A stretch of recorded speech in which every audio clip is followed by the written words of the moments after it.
नमस्कार, final trade में स्वागत है आपका। मैं हूं आपके साथ आशीष चतुर्वेदी। और नमस्कार, मैं हूं वरुण दुबे। और फाइनल ट्रेड में शुरुआत करते हैं मार्केट के साथ कि किस तरह का एक्शन मार्केट में देखा जा रहा है। तो उतार चढ़ाव के साथ अगर आप देखेंगे तो आज बाजार में आपको कारोबार देखने मिल रहा है। शुरुआती हमारी जो थी वो काफी कमजोर थी, फर्स्ट हाफ में काफी कमजोरी थी, लेकिन उसके बाद देखिए एकाएक आपको निचले स्तर से अच्छी खासी रिकवरी देखने मिली। और सबसे ज्यादा रिकवरी अगर कहीं हुई है तो वो बैंक निफ्टी में हुई है और उसी के बलबूते आपको निफ्टी में भी रिकवरी देखने मिली थी, लेकिन ऊपरी स्तर से फिर से दबाव देखा गया। तो उतार चढ़ाव के साथ आज बाजार में कारोबार हो रहा है। काफी हद तक ग्लोबल मार्केट का इंपैक्ट जो है वो भी देखने मिल रहा है। डाउ फ्यूचर में करीब 130 पॉइंट के आसपास की गिरावट है। लेकिन आशीष, आज की बड़ी बातें बिल्कुल बड़ी बातों के साथ शुरुआत कर लेते हैं शो की। तो सबसे पहले अगर आप देखें तो बाजार में उतार चढ़ाव के बीच निफ्टी 50 अंक गिरकर 18,650 के पास है। सेंसेक्स 200 अंक कमजोर है। निफ्टी बैंक करीब 100 अंक चढ़कर 43,200 के पास है। पीएसयू बैंकों में तेजी नजर आ रही है। Pharma, IT, auto, FMCG index अगर आप देखें तो 0.25 से आधे % तक गिरे हैं। मेटल इंडेक्स करीब 1.25% का उछाल यहां पर देखने को मिल रहा है। रियल्टी को देखें, स्मॉल कैप्स में इंडेक्स में 1.5% के आसपास की तेजी देखने को मिली है। लेकिन डाउ फ्यूचर्स यहां पर भी आपको खास फोकस करके चलना है, क्योंकि 100 अंक गिरकर दिन के निचले स्तर के पास जो है यूरोपियन बाजार 0.25% नीचे आपको नजर आ रहे हैं। तो अगर आप ओवरऑल देखें तो काफी मिक्स सेटअप आपको नजर आएगा। मार्केट काफी रेंज बाउंड है। महज 50 अंकों की जो गिरावट है आपको फिलहाल निफ्टी पर नजर आएगी। सेंसेक्स है 216 अंक नीचे और निफ्टी बैंक ये फिलहाल अगर आप देखें तो काफी हद तक बाजार को सपोर्ट करे हुए। सुबह से हम देख रहे हैं कि एक्सेप्शनल स्ट्रेंथ जो है आपको निफ्टी बैंक में नजर आ रही है करीब 90 अंकों की बढ़त के साथ। डेफिनेटली तो बैंक निफ्टी में अगर आप देखेंगे तो अच्छी खासी हरियाली आपको देखने मिले। और इसके अलावा अगर आप देखें तो छोटे मझोले स्टॉक्स, आशीष हम सुबह भी यही बात कर रहे थे कि छोटे मझोले स्टॉक्स जो है वहां पे भरपूर एक्शन होगा। और देखिए आप स्टॉक्स पे जो किस तरह का एक्शन है। एडवांस एंजाइम 8%, जेके लक्ष्मी सीमेंट करीब 7% की तेजी यहाँ पे। मेडप्लेस हेल्थ हमने सुबह बात की थी 10% के आसपास की तेजी वहां थी, अब 6% की तेजी है। MNM finance, Strides pharma, Kalyan jewellers, SJVN, Manappuram finance, Piramal enterprises, ढेरों स्टॉक्स है मिड कैप में जहां पे आप देख रहे हैं कि अच्छी खासी तेजी आज के ट्रेडिंग सेशन में देखने मिल रही है। तो ये तो मार्केट का सेटअप है, लेकिन आशीष दो चीज हमारे लिए इंपॉर्टेंट है। एक तो ट्रिगर्स, कौन से वो अहम ट्रिगर्स है जिसके बलबूते पे आज आपको दिन भर नजर रखनी है, और दूसरा कौन सी वो खबरें हैं जिनका इंपैक्ट स्टॉक्स पे देखने मिला है। तो सबसे पहले एक काम करते हैं, ट्रिगर्स के लिए नुपुर के पास चलते हैं। नुपुर, बताइए कौन से वो अहम ट्रिगर्स जिस पे नजर रखनी है। वैसे तो एक ट्रिगर है जो खत्म ही नहीं हो रहा है, फाइनेंस मिनिस्ट्री की जो बैठक बजट तक आई गेस चलती रहेगी। तो आज वो बैंक्स के हेड के साथ मिलने वाले क्रॉस बॉर्डर ट्रेड रुपी के चलते वो आज जो बैंक्स के हेड है उनसे मिलेंगी। अदानी का जो ओपन ऑफर है एनडीटीवी को लेके वो आज बंद हो जाएगा। जो प्राइस है वो 294 रुपीज के आसपास की है। आईपीओ आते हैं और उनके बाद उनकी अर्निंग्स का सीजन स्टार्ट हो जाता है। तो कल अगर हम देखेंगे तो रिजल्ट्स के तौर पे आएगा बिकाजी फूड्स के नतीजे आएंगे, पीटीसी इंडिया के Q1 के नतीजे आने वाले हैं। तो ये एक इम्पॉर्टेंट होगा। ग्रैन्युअल एंड वेल का देखें तो वहाँ पे कल बोर्ड मीटिंग है। हमने निवेश पर विचार करेंगे तो कहाँ इन्वेस्टमेंट करती है, 2300 करोड़ की मार्केट कैप की कंपनी है। तो ये एक इम्पॉर्टेंट पॉइंट है जहाँ पे बाजार की नजर रहने वाली है। वेडनेसडे की बात करें तो रिजल्ट्स के तौर पे टेक सॉल्यूशंस के नतीजे आते दिखेंगे। बहुत ही इंपॉर्टेंट दिन है और काफी बिजी रहने वाला है क्योंकि आरबीआई की पॉलिसी भी है उस दिन। लुमेक्स इंडस्ट्रीज की बोर्ड बैठक के जो नई मैन्युफैक्चरिंग यूनिट आने वाली है उसमें कितना फंड जुटाना है और कहाँ से फंड जुटाना है इस पे बोर्ड विचार करेगा। और आईपीओ पे देखें तो अगर आपने यूनिपार्ट्स इंडिया में अप्लाई किया था तो आपको वेडनेसडे के दिन पता चल जाएगा। करीबन 25 टाइम्स ये आईपीओ भरा था। और ग्लोबल से जीडीपी का जो डेटा का सीजन ऑन है तो Q3 का वो डेटा भी आ जाएगा। आपने भरा यूनिपार्ट्स के लिए? नहीं ठीक है, नुपुर ने भले भरा नहीं है, लेकिन नुपुर हमें बताएंगे कि अलॉटमेंट हुआ कि नहीं हुआ, राइट, और किस प्राइस पे हुआ। चलिए, तो ये नुपुर की ड्यूटी है और वो हमें बताएंगे कि यूनिपार्ट्स में अलॉटमेंट कैसे हुआ है। तो देखिए ढेर सारे इवेंट्स हैं जहां पर आपको नजर रखनी चाहिए, लेकिन खबरें भी देखना होगा। बाजार तो सीमित दायरे में कारोबार कर रहा है, लेकिन क्या स्टॉक स्पेसिफिक एक्शन है? अरमान बताइए। जी बिल्कुल, स्पाइस जेट पर खबर आती हुई दिखी है जहां पे सेफ्टी ऑडिट के बाद ICAO जो है इंटरनेशनल सिविल एविएशन ऑर्गेनाइजेशन जो है उनका बयान आता हुआ दिखा है। उन्होंने कहा कि स्पाइस जेट का ऑपरेशन पूरी तरह सुरक्षित है। IEX के अपडेट आते हुए दिखे हैं जहां पे नवंबर में जो कुल वॉल्यूम है वो 16% घटकर आया है। वहीं आप इलेक्ट्रिसिटी का वॉल्यूम अगर देखेंगे वहां पर आपको 9% की बढ़ोतरी है। वहीं अगर मार्केट शेयर की बात करेंगे तो वो 95% के पास जो है वो बराबर है। ईयू स्मॉल फाइनेंस बैंक इन्होंने आईसीआईसीआई लोम्बार्ड के साथ बैंक एश्योरेंस जो करार है वो किया है। L&T जहां पे इनको लगातार जो है ऑर्डर मिलते रहते हैं, वो 2500 से 5000 करोड़ की रेंज में इनको एक ऑर्डर मिलता हुआ दिखा है और ये बुलेट ट्रेन प्रोजेक्ट के लिए जो है कंपनी को ऑर्डर मिलता हुआ दिखा है। भारतीय एयरटेल मेटा के साथ इन्होंने एक करार का ऐलान किया है और डिजिटल इकोसिस्टम में तेजी लाने के लिए जो है कंपनी ने करार किया है। लुपिन कंपनी को अमेरिका में जो एक टैबलेट है उन्होंने लॉन्च की है और उस टैबलेट का जो उपयोग होता है वो मिर्गी के इलाज में जो है इसका उपयोग किया जाता है। इंटरग्लोबल एविएशन पर भी एक अपडेट आती हुई दिखी है। यूरोप के लिए लगभग 32 नई कनेक्टिंग उड़ानें जो हैं वो शुरू करने वाली है। ब्लूमबर्ग के हवाले से खबर आती हुई दिखी है ये। और अंत में कई सारी ब्लॉक डील्स हैं जिसमें गो फैशन इंडिया जिसमें 20 लाख शेयर्स जो कि लगभग 3.7% इक्विटी है। रेनबो चिल्ड्रन लगभग 1.5 करोड़ शेयर्स जो कि 14% इक्विटी है।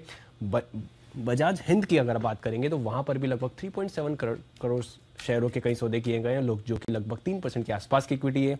और अंत में गुजरात फ्लोरो की अगर आप बात करेंगे लगभग वहां पर भी लगभग 18 लाख शेयरों के कई सौदे किए गए हैं जो कि 1.6% इक्विटी। तो ये रहे आपके अहम ट्रिगर्स और खबरें। शुक्रिया अरमान और नुपुर ये पूरा अपडेट हमें देने के लिए। लेकिन बाजार में देखें तो एक्शन की होगी शुरुआत। हमारे मार्केट एक्सपर्ट्स हो गए पूरी तरीके से तैयार, तो शुरुआत करते हैं वागले साहब का। वागले कमांडर।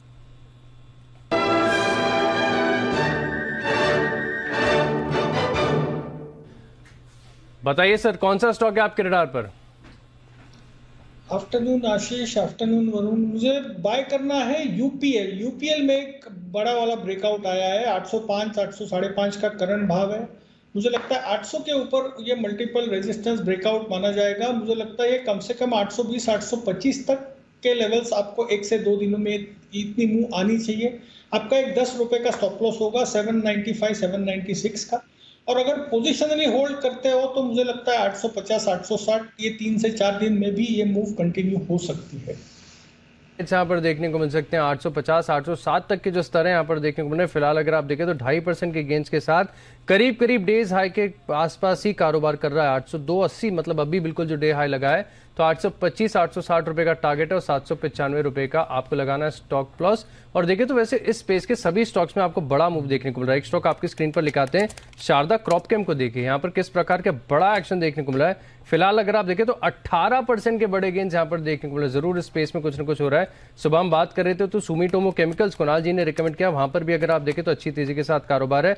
4% की तेजी देखने को मिली। यानी एक बात साफ है कि आज का दिन जो है केमिकल स्पेस में फर्टिलाइजर और एग्रोकेमिकल स्पेस में बड़ा एक्शन जो है आपको देखने को मिल रहा है। डेफिनेटली आशीष, और काफ़ी सारे स्टॉक्स ऐसे इस पूरे स्पेस में जहाँ पे अच्छी खासी तेजी देखने मिल रही है। करीब करीब अगर आप देखेंगे तो सुमिटोमो में आपने जैसे बताया, शारदा क्रॉपकॉम में आपने बताया, और इनफैक्ट मिड कैप में सिर्फ यही स्पेस नहीं, इसके अलावा भी काफ़ी सारे स्टॉक्स अगर आप देखेंगे ना तो वहाँ पे आपको अच्छी खासी तेजी देखने मिली। एडवांस एग्जाम को आप देखिए करीब 8-9% के आसपास की तेजी जो है वो इस काउंटर में भी देखने मिल रही है। लेकिन चलिए आगे बढ़ते हैं और सचिदानंद उत्तेकर जी हमारे साथ जुड़े हैं BTST कॉल के लिए।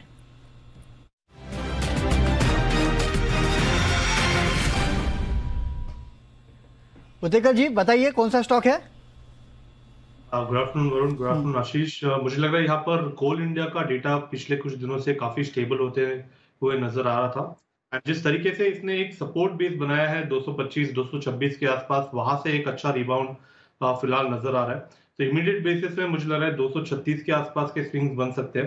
And on the higher side positionally जो गैप एक इसने छोड़ रखा है लगभग अराउंड 240 के आसपास, मुझे लग रहा है वो भी एक शायद अटेम्प्ट होना चाहिए। सो पोजिशनल टारगेट 240 होगा, बट इंट्राडे के लिहाज से 236 के आसपास के स्विंग्स बनने की एक्सपेक्टेशन होगी। खरीदारी करनी है कोल इंडिया के फ्यूचर्स में एंड स्टॉप लॉस आपको लगाना है अराउंड 230.50 पर। 230.50 के स्टॉप लॉस के साथ कोल इंडिया में आपको खरीदारी अच्छी खासी तेजी आपको देखने मिल सकती है। कोल इंडिया तो मुझे याद है आशीष लगातार आपके रडार पे रहा करता था। आपका टारगेट क्या है? निजी टारगेट आपका कोल इंडिया पे? निजी कोई टारगेट नहीं है वरुण मेरा यहाँ पर, लेकिन कवरेज के हिसाब से बता दूं, चार्ट मेरी स्क्रीन पर भी सामने खुला हुआ है। स्टॉक एक्स डिविडेंड हुआ है, 15 रुपए का बड़ा डिविडेंड है।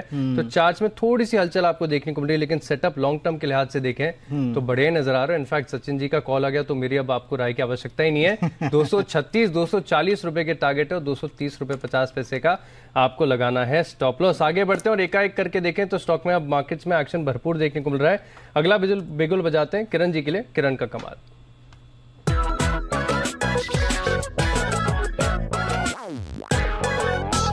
आइए सर।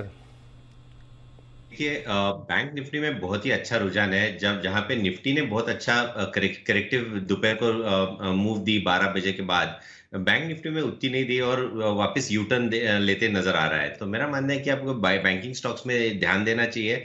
और पीएसयू बैंक्स खासकर अगर देखते हैं तो बहुत ही अच्छा रुझान देखने को मिल रहा है। पीएसयू इंडेक्स भी देखिए, बहुत शानदार चार्ट पैटर्न है। तो मैं बाय करने की सलाह दूंगा एसबीआई का। कॉल ऑप्शन के जरिए बाय करना है। 620 का कॉल ऑप्शन जो कि अभी 12 रुपए 20 पैसे के आसपास मिल रहा है, यहीं पे लेने की सलाह है। आपका स्टॉप लॉस रहेगा 1 रुपए नीचे 11 रुपए 20 पैसे के आसपास, या 11 रुपए पकड़ लीजिए, 11 रुपए स्टॉप लॉस रहेगा। टारगेट्स के लिए मैं मानता हूं पहला टारगेट रहेगा लगभग 18 रुपए का, दूसरा रहेगा 22 रुपए का। ये 1 से 2 दिनों का ट्रेड रहेगा, पर एसबीआई में लॉन्ग पोजीशंस क्रिएट करनी चाहिए। चलिए, तो एसबीआई में लॉन्ग पोजीशंस क्रिएट करनी चाहिए। और देखिए, देखते देखते एसबीआई 600 रुपए के ऊपर ट्रेड कर रहा है। फिलहाल करीब 617 618 के आसपास के लेवल जो है वो एसबीआई में देखे जा रहे हैं। कॉल ऑप्शन के जरिए आप यहाँ पोजीशन बना सकते हैं। आगे बढ़ते हैं और सुमित बगड़िया जी के पास चलते हैं, सुमित के सुपर हिट के लिए।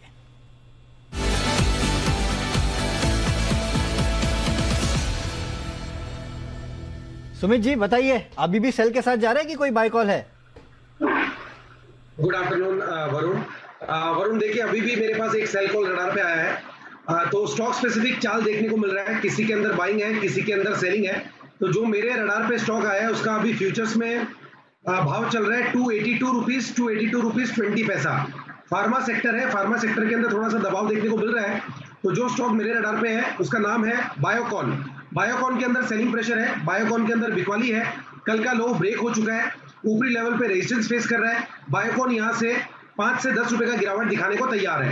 यहाँ पे सीएमपी पे बायोकॉन में बिकवाली करे 286, ये स्टॉक के अंदर ऊपर में रेजिस्टेंस है फ्यूचर्स लेवल्स के हिसाब से। तो 286 का स्टॉप लॉस होगा। और यहाँ पे सीएमपी में बिकवाली करते हैं तो नीचे में जो टारगेट बनेगा 276 का इसका पहला टारगेट बनेगा, 272 रुपए का इसका दूसरा टारगेट बनेगा। मेरे को लगता है कि बायोकॉन के अंदर यहाँ से एक अच्छी गिरावट देखने को मिलनी चाहिए, क्योंकि स्टॉक के अंदर ऊपरी लेवल पे सेलिंग प्रेशर फेस हुआ है। बॉलिंगर बैंड का मिडल बैंड ये ऊपर से नीचे की तरफ क्रॉस कर रहा है और यहाँ से 3 दिनों के लो अभी ब्रेक होते हुए देखने को मिल रहे हैं। तो नीचे के अंदर 276 272 ये 2 लेवल देखने को मिल सकते हैं। 286 के स्टॉप लॉस से बिकवाली करे बायोकॉन। डेफिनेटली, तो गजब का स्टॉक है यहाँ पे और बिकवाली की राय आपको आ रही है।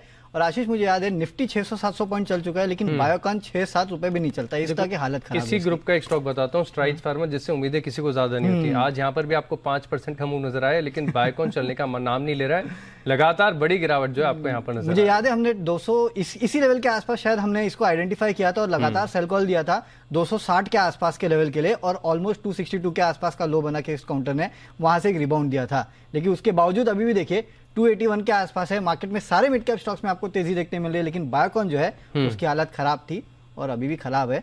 देखते हैं कब ये स्टॉक सुधरता है। देखते हैं कि यहाँ पर किस प्रकार के एक्शन होते हैं। लेकिन अब वक्त है सिट के सुपर हिट का।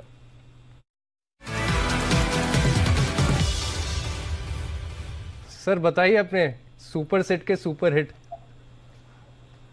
गुड आफ्टरनून आशीष, गुड आफ्टरनून वरुण। ये कंपनी जो है वो घर बनाती है, मकान नहीं बनाती। और ये घर इसीलिए बोल रहा हूं क्योंकि रियल एस्टेट की सबसे बड़ी कंपनी गोदरेज प्रॉपर्टीज पे खरीदारी की राय है। गोदरेज प्रॉपर्टीज जो भी 1350 के आसपास का ट्रेड कर रहा होगा। टेक्नोफंडा के हिसाब से शॉर्ट टर्म में आपको 1400 रुपए का टारगेट रखना चाहिए गोदरेज प्रॉपर्टीज पे, 1400 रुपीज का। अगर 1 साल का पर्सपेक्टिव आपने रख लिया तो 1940 भी आ सकता है गोदरेज प्रॉपर्टी। क्यों? अभी हाल में 18 एकड़ की जमीन ली है कांदिवली मुंबई में, जो लार्जेस्ट रेसिडेंशियल प्रोजेक्ट बनाने की योजना है गोदरेज प्रॉपर्टीज द्वारा। साथ ही साथ दूसरे तिमाही में 4 प्रोजेक्ट लॉन्च किए गए, 2 एनसीआर में, एक मुंबई में और एक बेंगलुरु में।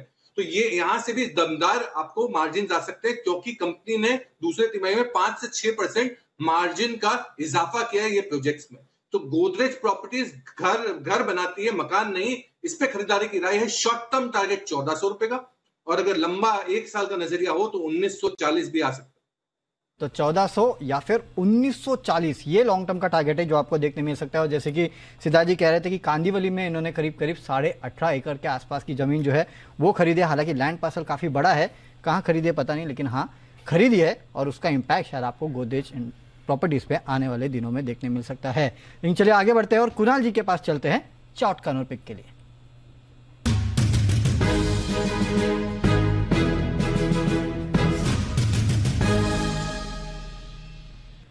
यस कुणाल सर, कौन सा है आपका चार्ट कॉर्नर का पिक आज?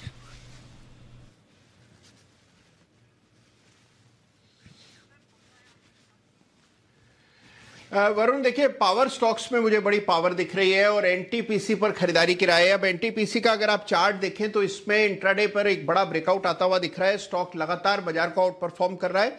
एक अच्छा खासा करेक्शन स्टॉक में आया, करेक्शन पूरा हो गया और अब इसमें वापस से तेजी बन रही है। तो एनटीपीसी में खरीदारी की राय है। यहां पर स्टॉप लॉस रखा जाए 173, 173 के स्टॉप लॉस से खरीदारी करें। पहला टारगेट होगा 179 का, इवेंचुअल टारगेट 182 रुपए का, 182 के लक्ष्य के लिए एनटीपीसी में खरीदारी कराए। एनटीपीसी में करनी है खरीदारी। यहाँ पर अगर आप देखें तो इनकी तरफ से अपडेट भी आया था, तो काफी अच्छा अपडेट था। इसके बाद स्टॉक में एक्शन है। करीब करीब 180 से 182 तक के जो टारगेट्स हैं देखने को मिल सकते हैं। 173 रुपए का आपको लगाना है स्टॉप लॉस। शो में आगे बढ़ते हैं और आशु जी कनेक्टेड है हमारे साथ। सर, कैसा है मार्केट फिलहाल अगर आप देखें तो? समझना चाहूंगा क्योंकि काफी देर से पेशेंस को टेस्ट कर रहा है, एक ही रेंज में चल रहा है। क्या आप टाइम वाइज करेक्शन की शुरुआत हो चुकी है?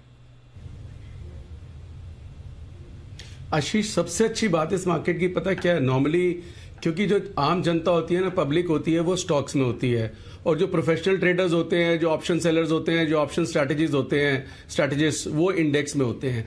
तो अभी तक इतने आपने आर्टिकल्स भी देखे होंगे, रोज होता है, देखे होंगे, हम बात भी करते हैं कि इंडेक्स कहां से कहां पहुंच गया। सिर्फ 5% स्टॉक हैं जो न्यू हाइस पे हैं, 15% स्टॉक्स हैं जो 10% दूर हैं, 40% स्टॉक हैं दूर हैं, 50% और ज्यादा दूर है। तो इस तरह के, तो सबसे अच्छी चीज है कि अगर टाइम वाइज करेक्शन भी हो रही है तो इंडेक्स में हो रही है, स्टॉक स्पेसिफिक चल रहे हैं।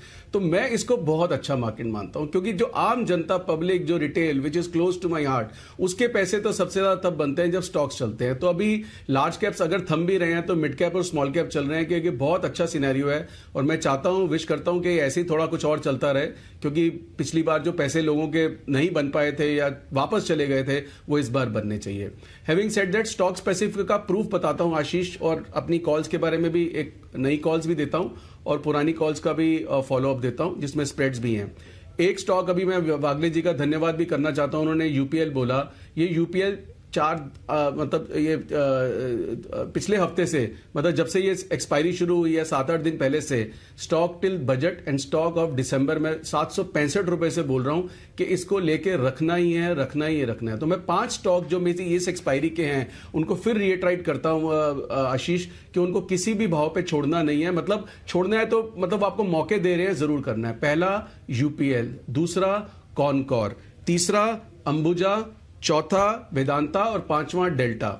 डेल्टा के बारे में फिर बोलता हूं कि ये बार बार बैन में जाता है, रुकता है। पहली बार बैन में गया 215 पे कंसोलिडेट हुआ, दूसरी बार 225 पे, तीसरी बार 235 पे, हायर लोज हायर हाइज बना रहा है। ये मौका भी नहीं देगा कि कब 250 निकल जाएगा, लेकिन पैसे उसको देगा जिसमें पेशेंस है, जो डिलीवरी भी उठा के रख रहा है और जो बैन से पहले लेता है और बैन को राइड करता है। जब बैन से निकलेगा तो हर बार ये हायर हाइज और हायर लोज बना रहा है, और इस बार ये 250। बार बार सब लोग मुझे कहते हैं कि डेल्टा से मेरा अलग से प्यार है, कन्विक्शन है, कुछ भी है, लेकिन है तो है। और आशीष, इस मार्केट में अगर पैसे बनाने हैं तो कन्विक्शन स्टॉक्स के साथ लगे रहना चाहिए। जैसे यूपीएल का मैंने पिछले 8 दिन का एग्जांपल दिया, कॉनकोर का दिया, 10 रुपए ऊपर, 5 रुपए नीचे, 10 रुपए ऊपर। उस दिन मुदित ने भी कॉल दी 795 पे, 790 के बाद 785, 785 से फिर 805 2 दिन में। तो जो अच्छा स्टॉक है वो आपको पैसे देके जाएगा। इधर उधर हर बार ये स्टॉक, इसको लॉन्ग, इसको शॉर्ट करें। जब ट्रेंड चल रहा है उस ट्रेंड के साथ बने रहें, जब लार्जर ट्रेंड अगर चेंज नहीं होता। तो ये तो मैं 5 स्टॉक रिट्राइड कर रहा हूं,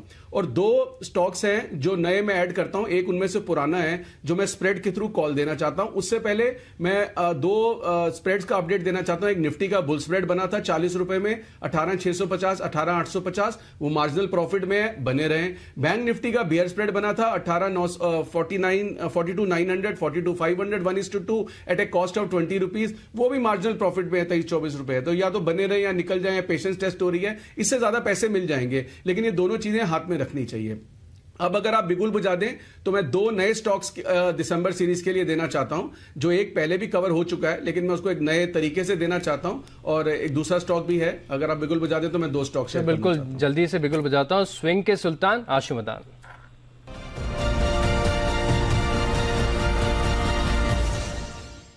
बताइए सर, कौन से 2 नए आइडियाज हैं? पहला स्टॉक है आशीष, अदानी पोर्ट। अदानी पोर्ट, आज सुबह अदानी एंटरप्राइज में गिरावट आई, उसके बाद थोड़ा सा म्यूटेड गिरावट इसमें आई। नॉर्मली क्या होता है कि एक ग्रुप का स्टॉक बढ़ता है घटता है तो लोग दूसरे में ट्रेड पॉजिटिव या नेगेटिव करते हैं। मुझे लगता है अदानी पोर्ट जिस तरह से स्टेबिलिटी दिखा रहा है और थोड़ा सा ऊपर जाके दिखता है, मुझे लगता है कि अब ये मतलब 1000 रुपए तरफ भी जा सकता है। तो इसको ट्रेड कैसे करना है? अभी चल रहा है 895 फ्यूचर का भाव, मुझे 880 की इन द मनी कॉल लेनी है जिसका भाव चल रहा है 41-42 रुपीज के, और 940 की वहां से 60 रुपए ऊपर की एक ही कॉल बेचनी है 1:1, वो बिकेगी 17 रुपए पे, इसकी कॉस्ट है 25 रुपए। तो आशीष 25 रुपए का मतलब हो गया 808, 880 प्लस 25, 905 का मेरा फ्यूचर खड़ा हो गया अदानी का। वर्स्ट केस सिनेरियो 25 रुपए है 30 दिसंबर तक एक्सपायरी तक, 25 दिन अभी पड़े हैं, कोई दिक्कत नहीं है। और 900 से ऊपर जाते ही इसमें एक अच्छा ट्रैक्शन आ जाएगा। अभी भी 910 गया था, वहां से थोड़ा सा रिट्रेस किया है, ये वापस बढ़ गया तो ये 920, 30, 40 की तरफ भी निकल सकता है। तो मुझे लगता है कि कैलकुलेटिव स्प्रेड है, ये 25 रुपए हम कभी भी निकाल लेंगे। और अगर कुछ दिनों के बाद वो कई बार क्या कहते हैं ना, एडजस्टमेंट या रिपेयर करना पड़ा, 1:2 करना पड़ा, अगर टाइम कम रह गया तो वो भी कर लेंगे। बट अभी अदानी पोर्ट का 880 का एक कॉल लेना चाहिए, 940 का एक बेचना चाहिए, 25 रुपए का स्प्रेड, 905 रुपए की एक तरह से फ्यूचर कॉस्टिंग बता रहा हूं जो कि एक लेमन को समझ आती है, अदानी पोर्ट में लॉन्ग करना चाहिए। दूसरा स्टॉक है आशीष, जो अभी जैसे सिद्धार्थ ने बोला ना, ये मकान नहीं बनाते घर बनाते हैं, तो मुझे लगता है मैं डायलॉग चोरी करके बोलूं कि घर नहीं ये घराना बनाते हैं, वो है डीएलएफ। डीएलएफ कुणाल जी का भी बहुत फेवरेट है और ये अब नया भाव घर बनाने को तैयार है। तो इसकी दीपांशु बोल रहा हूं, आशीष, इसकी 400 की कॉल चल रही है डीप इन द मनी, उसका भाव चल रहा है एक सेकंड में आपको बताता हूं, 400 रुपए का कॉल, हाँ 400 रुपए की कॉल का भाव चल रहा है 26 रुपए। तो डीप इन द मनी 26 रुपए की कॉल लेनी है और 450 की दो बेचनी है जिसका भाव चल रहा है 5 रुपए। तो अगर हम दो बेचते हैं 10 रुपए मिल गए, 26 माइनस 10 16 रुपए की कॉस्ट में स्प्रेड बनेगा। 16 मतलब 400 प्लस 16 416 रुपए की मेरी बाइंग खड़ी होगी, 420 ऑलरेडी चल रहा है। मुझे लगता है कि डीएलएफ अब जो निकला है ना, तो ये 440-50 तो पहला पड़ाव जरूर पहुंचेगा और उसको भी क्रॉस कर सकता है। ये स्प्रेड सेफ कहां तक है, क्योंकि 1:2 है, सेफ्टी बताना बहुत जरूरी है। ये सेफ है 500 रुपए तक, 400 रुपए से 415 रुपए से 500 रुपए तक कहीं भी डीएलएफ इस मंथ में रहा, इस स्प्रेड में प्रॉफिट ही प्रॉफिट आएगा, लॉस का कोई चांस नहीं है। लॉस का चांस है अगर 400 रुपए के नीचे गिर जाता है या 500 रुपए के ऊपर चला जाता है दिसंबर में। ये दोनों चीजें मुझे नहीं लग रही हैं, तो मुझे लगता है कि डीएलएफ का भी एक स्प्रेड बनाना चाहिए। तो ये दो नए स्टॉक्स हैं, ऑप्शंस के थ्रू मैंने ऐड किए हैं, क्योंकि हम बार बार भूल तो नहीं जाते, हम खुशियां मनाते हैं। 18,700 पे हैं, 200 पॉइंट का भी झटका लगता है ना, तो अगर आशीष ऊपर में स्टॉक ले लो, वो 5-7 रुपए भी घट जाए तो डर लगता है कहीं ऊपर तो नहीं ले लिया, सौदा कट जाता है। तो अगर कन्विक्शन है स्टॉक चलना है तो सौदा नहीं कटना चाहिए। तो मुझे लगता है कि ये 2 स्टॉक्स और बाकी जो 5 हैं उनके साथ बने रहना चाहिए। मार्केट रेंज बाउंड है, कोई बहुत बड़ी मूवमेंट दोनों तरफ की नहीं दिखती। विक्स लो है, विक्स लो में ट्रेडिंग अपॉर्चुनिटीज आती रहती हैं, लेने की भी बेचने की भी, उसको यूटिलाइज करना चाहिए। बाकी कुछ ना कुछ तो अपॉर्चुनिटीज मिलती हैं और आशीष एवरी ऑल्टरनेट डे मैं शेयर तो करता ही हूं। अपडेट के साथ सर आप नई अपॉर्चुनिटीज भी हमारे साथ शेयर करते हैं। अदानी पोर्ट्स और डीएलएफ ये 2 स्टॉक कैसे जब आपके रडार पर रहने चाहिए, यहाँ पर कॉल ऑप्शंस के माध्यम से स्प्रेड बनाएंगे, तेजी यहाँ पर आपको देखने को मिल सकती है। लेकिन सर आपके सपोर्ट में जो है सिद्धार्थ सर आ रहे हैं, ये यूपीएल पर काफी बुलिश नजर आ रहे हैं, काफी निश्चित स्तर उससे रिकमेंड किया है, सर बताइए। बिल्कुल, आशु जी ने अभी जो डायलॉग मकान वाला था उसको इम्प्रोवाइज किया, तो मैं आशु जी को यही कहूंगा कि आपका पूरा समर्थन है यूपीएल पे, क्योंकि यूपीएल टॉप 5 एग्रोकेमिकल कंपनी में आती है वर्ल्ड में। और सबसे बड़ी चीज है कि बहुत कम कंपनी है जो अपना गाइडेंस इंप्रूव करती है, उनमें से एक है यूपीएल। 15 से 18% का रेवेन्यू का और 18 से 19% का अबिटा का गाइडेंस दे रही है। यूपीएल जरूर खरीदारी करनी चाहिए। शॉर्ट टर्म में तो जो वागले साहब का जो टारगेट है वही आप गिन लीजिए, बट लंबे समय के लिए अगर किसी ने रख लिया तो 940 भी आ सकता है यूपीएल में 1 साल के पर्सपेक्टिव से। तो यूपीएल डेफिनेटली बहुत बेहतरीन स्टॉक है ये लेवल से भी। सिद्धार्थ जी एक बात पूछना चाहूंगा, सिर्फ यूपीएल नहीं, इस पूरे स्पेस में अगर आप देखेंगे तो तमाम स्पेस की कंपनी जो है उनमें आज अच्छी खासी हरकत देखने मिल रही है। हो क्या रहा है स्पेस में, क्या कुछ आउट ऑफ द ब्लू हो रहा है या फिर बजट में कुछ आने की उम्मीद है, कोई इंडिकेशन है?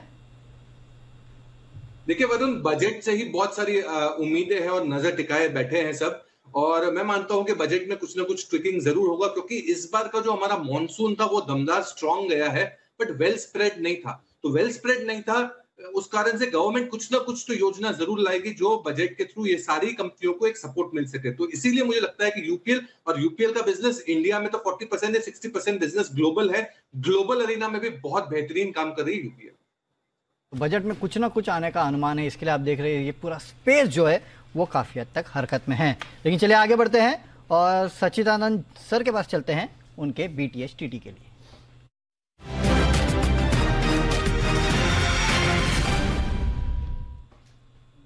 बताइए उत्तेकर सर, कौन सा स्टॉक है?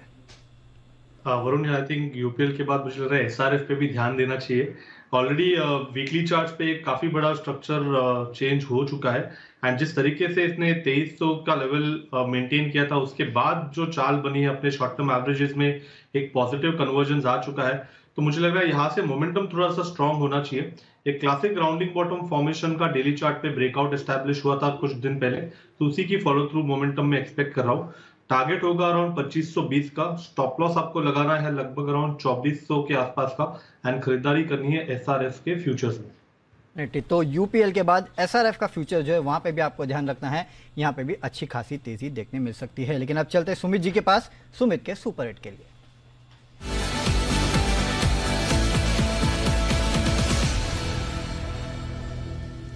बताइए सुमित सर। वरुण, अभी बाय का स्टॉक है।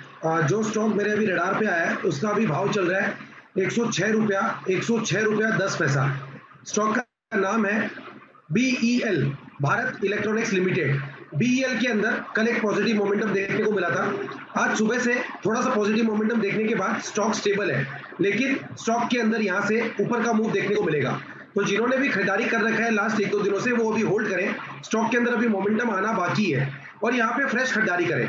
छोटा सा stop loss, risk reward ratio यहाँ पे बढ़िया बैठ रहा है। छोटा सा स्टॉप लॉस लगाए नीचे के अंदर स्टॉक में 104 रुपए का, 103 रुपए 50 पैसे, 104 रुपए ये स्टॉक का नीचे में सपोर्ट है। तो 104 रुपए के स्टॉप लॉस से BEL के अंदर यहाँ पे CME पे खरीदारी करें। अब ऊपर में जो टारगेट देखने को मिल सकते हैं, पहला टारगेट इसके अंदर देखने को मिलेगा 110 रुपए का, जो कि 1-2 दिनों के अंदर ही देखने को मिलना चाहिए। 110 का लेवल टूटता है तो 114 रुपए तक का मूव BEL के अंदर यहाँ से ऊपर की तरफ देखने को मिल सकता है। तो यहाँ पे CME पे खरीदारी करें। 110 रुपए का पहला टारगेट, 114 रुपए का दूसरा टारगेट। ऑप्शन के जरिए भी यहाँ पे ट्रेड बनता है। 107 वाला कॉल BEL का अभी 3 रुपए 50 पैसे, 3 रुपए 60 पैसे पे ट्रेड कर रहा है, इसको लेने का सलाह रहेगा। इसके अंदर नीचे में 2.5 रुपए का स्टॉप लॉस लगाएं 2.50 और 107 वाले कॉल के अंदर ऊपर में जो टारगेट देखने को मिल सकते हैं 5 रुपए से लेके 7 रुपए तक के देखने को मिल सकते हैं। तो ऑप्शन के जरिए 107 का कॉल ले सकते हैं 2.5 रुपए के स्टॉप लॉस से 5 से 7 के टारगेट्स के लिए, और स्पॉट में 110, 114 ये लेवल देखने को मिल सकते हैं। खरीदारी करें BEL। डेफिनेटली, तो BEL में खरीदारी करना है, ऑप्शन के जरिए भी आप अपना ट्रेड ले सकते हैं। और जब आशीष सुमित जी बोल रहे थे तब मार्केट में थोड़ी बहुत रिकवरी देखने मिली, जहां हम देख रहे थे कि 40-50 पॉइंट के आसपास की गिरावट थी, वहां देखिए अब करीब 20 पॉइंट के आसपास की गिरावट देखने मिली। और मुझे लगता है कि अब ये जो निश्चित तौर से तेजी है ना, ये शायद टिकेगी। पता है क्यों? क्योंकि 4 सेल कॉल के बाद अब सुमित जी ने एक बाय कॉल दिया है। तो फाइनली सुमित जी की तरफ से एक बाय कॉल आया है, काफी अच्छे समय पे आया है और मार्केट में देखिए निश्चित तौर से रिकवरी भी देखने मिल रही है। इंटरेस्टिंग है, बाजार में रिकवरी देखने को मिल रही है। लेकिन एक इंटरेस्टिंग खबर आ रही है अभी फिलहाल देखें तो सेबी ने सेलिब्रिटी की परिभाषा जो है तय कर दी है और इसको लेकर एम्फी को चिट्ठी लिखी गई है। इस पर और अपडेट के साथ जुड़ रहे हैं हमारे साथ मेरे वरिष्ठ सहयोगी ब्रजेश कुमार। सर बताइए क्या है सेलिब्रिटी की परिभाषा, सेबी ने क्या निकाला है? बिल्कुल इंटरेस्टिंग है। सेलिब्रिटी क्या होता है हम लोग एज्यूम तो कर लेते हैं, लेकिन रेगुलेटर कुछ कह रहा है कि आपको इनको सेलिब्रिटी मानना पड़ेगा। और मानना किसको है? ये बेसिकली एम्फी के लिए है, क्योंकि अभी म्यूचुअल फंड में इंडिविजुअल म्यूचुअल फंड्स विज्ञापन नहीं देते हैं, किसी सेलिब्रिटी को नहीं लेते हैं। इंडस्ट्री लेवल पे होता है और एम्फी एंगेज करता है। तो ये जो एम्फी एंगेज करेगा वो किसको सेलिब्रिटी मानेगा, उसको सेबी ने डिफाइन किया है। पिछले हफ्ते सेबी ने चिट्ठी भेजी है एम्फी को और क्लेरिफाई किया है कि इन्हें सेलिब्रिटी माना जाएगा। तो उसमें ये कहा गया है कि अगर कोई नेशनल लेवल का सेलिब्रिटी इंडेक्स बनता हो तो उसमें से जो टॉप 50 में हैं आप उनको सेलिब्रिटी मानिए। दूसरा ये कहा है कि मेन स्ट्रीम या फेमस मूवी या पॉपुलर मूवी या सीरियल, वेब सीरीज, इसमें से अगर कोई लीड रोल में किसी ने काम किया है तो आप उसको सेलिब्रिटी मान सकते हैं। अगर एक से ज़्यादा लीड रोल हैं उस फिल्म में या सीरियल में या वेब सीरीज में तो उनको भी सेलिब्रिटी मानकर आप उनको उनसे आप विज्ञापन करवा सकते हैं। अगर सोशल मीडिया पे कोई है जिसके 10 लाख से अधिक फॉलोअर हैं, सारे मिलाकर नहीं एक इंडिविजुअल, हाँ एक सोशल मीडिया प्लेटफॉर्म पे अगर 10 लाख फॉलोअर हैं तो आप उनको भी सेलिब्रिटी मान सकते हैं। ये ये माना जा सकता है कि वो लोगों को इन्फ्लुएंस करते हैं, उनकी इतनी फन फॉलोइंग है कि वो इन्फ्लुएंस कर सकते हैं, तो इसलिए आप उनको मान सकते हैं। दूसरी बात, अगर आप किसी स्पोर्ट्स पर्सन को लेते हैं तो ये जरूरी कंडीशन होगी कि उसने इंटरनेशनल लेवल पे मैच खेला हुआ हो, जैसे कॉमनवेल्थ हो या एशियन गेम्स हो, कबड्डी लीग हो, क्रिकेट का तो हम जानते हैं, आईपीएल भी है, वो जानते हैं। हाँ, और एक इंटरेस्टिंग चीज है जो आशीष और आप लोगों के लिए काम का हो सकता है। पूछने वाला था, हमारे लिए कुछ आया तो बता दो। बिल्कुल, जैसे अगर किसी ने क्विज का कुकिंग शो का, न्यूज चैनल का, कॉमेडी शो का, डांस का, सिंगिंग के, अवार्ड शो की एंकरिंग की हो, तो आप लोगों के लिए काम की हो सकती है। अगर कोई सीरियल में किसी ने किया, ये जो अवार्ड शो है, लेकिन कम से कम 10 एपिसोड में या जो पूरी सीरीज है वो पूरी होनी चाहिए, वो उतनी एंकरिंग की हुई हो। टीवी शो, ओटीटी प्लेटफॉर्म के किसी शो का विनर या रनर अप अगर है तो उसको भी एंगेज किया जा सकता है, लेकिन ये इसमें स्टेजेस हों कि क्वालिफाइंग राउंड हो और बाकी क्वार्टर फाइनल, सेमीफाइनल होते हुए फिर आगे अगर रनर अप तक पहुंचा तो उसको सेलिब्रिटी मान सकते हैं। अगर कोई वर्चुअल कैरेक्टर है, बच्चों का जैसे भीम कैरेक्टर है, उस टाइप का, अगर छोटा भीम, अगर उस टाइप का कोई कैरेक्टर है लेकिन वो इंसान से मिलती जुलती चीजें करता हो और उसकी सोच इस तरह की हो कि लोगों को प्रभावित करे, तो उसको भी माना जा सकता है। और ये जो नियम है ये 1 जनवरी 2023 से लागू होंगे। 1 जनवरी 2023 से नियम लागू हो जाएंगे, तो यानी अच्छी बात है कि हम भी सेलिब्रिटी के स्टेटस में आ रहे हैं, क्योंकि 10 एपिसोड की यहाँ पर गाइडलाइन है। हाँ। 10 एपिसोड से तो काफी ज्यादा कर ही लिए। बहुत कर लिए। तो हम भी एलिजिबल है। काफी इंटरेस्टिंग परिभाषा यहाँ पर निकल कर रही है। अब तक थोड़ा सा यहाँ पर रहता है कि कौन सेलिब्रिटी है, कौन एंडोर्स कर सकता है म्यूचुअल फंड्स को। तो एम्फी की तरफ से ये जो चिट्ठी लिखी गई है, बहुत बहुत धन्यवाद सर आपका, विस्तार से डिटेल में इंटरेस्टिंग खबर हमें समझाने के लिए। चलिए, और अब इसके साथ वक्त हो गया है सेठी साहब से मुलाकात करने का।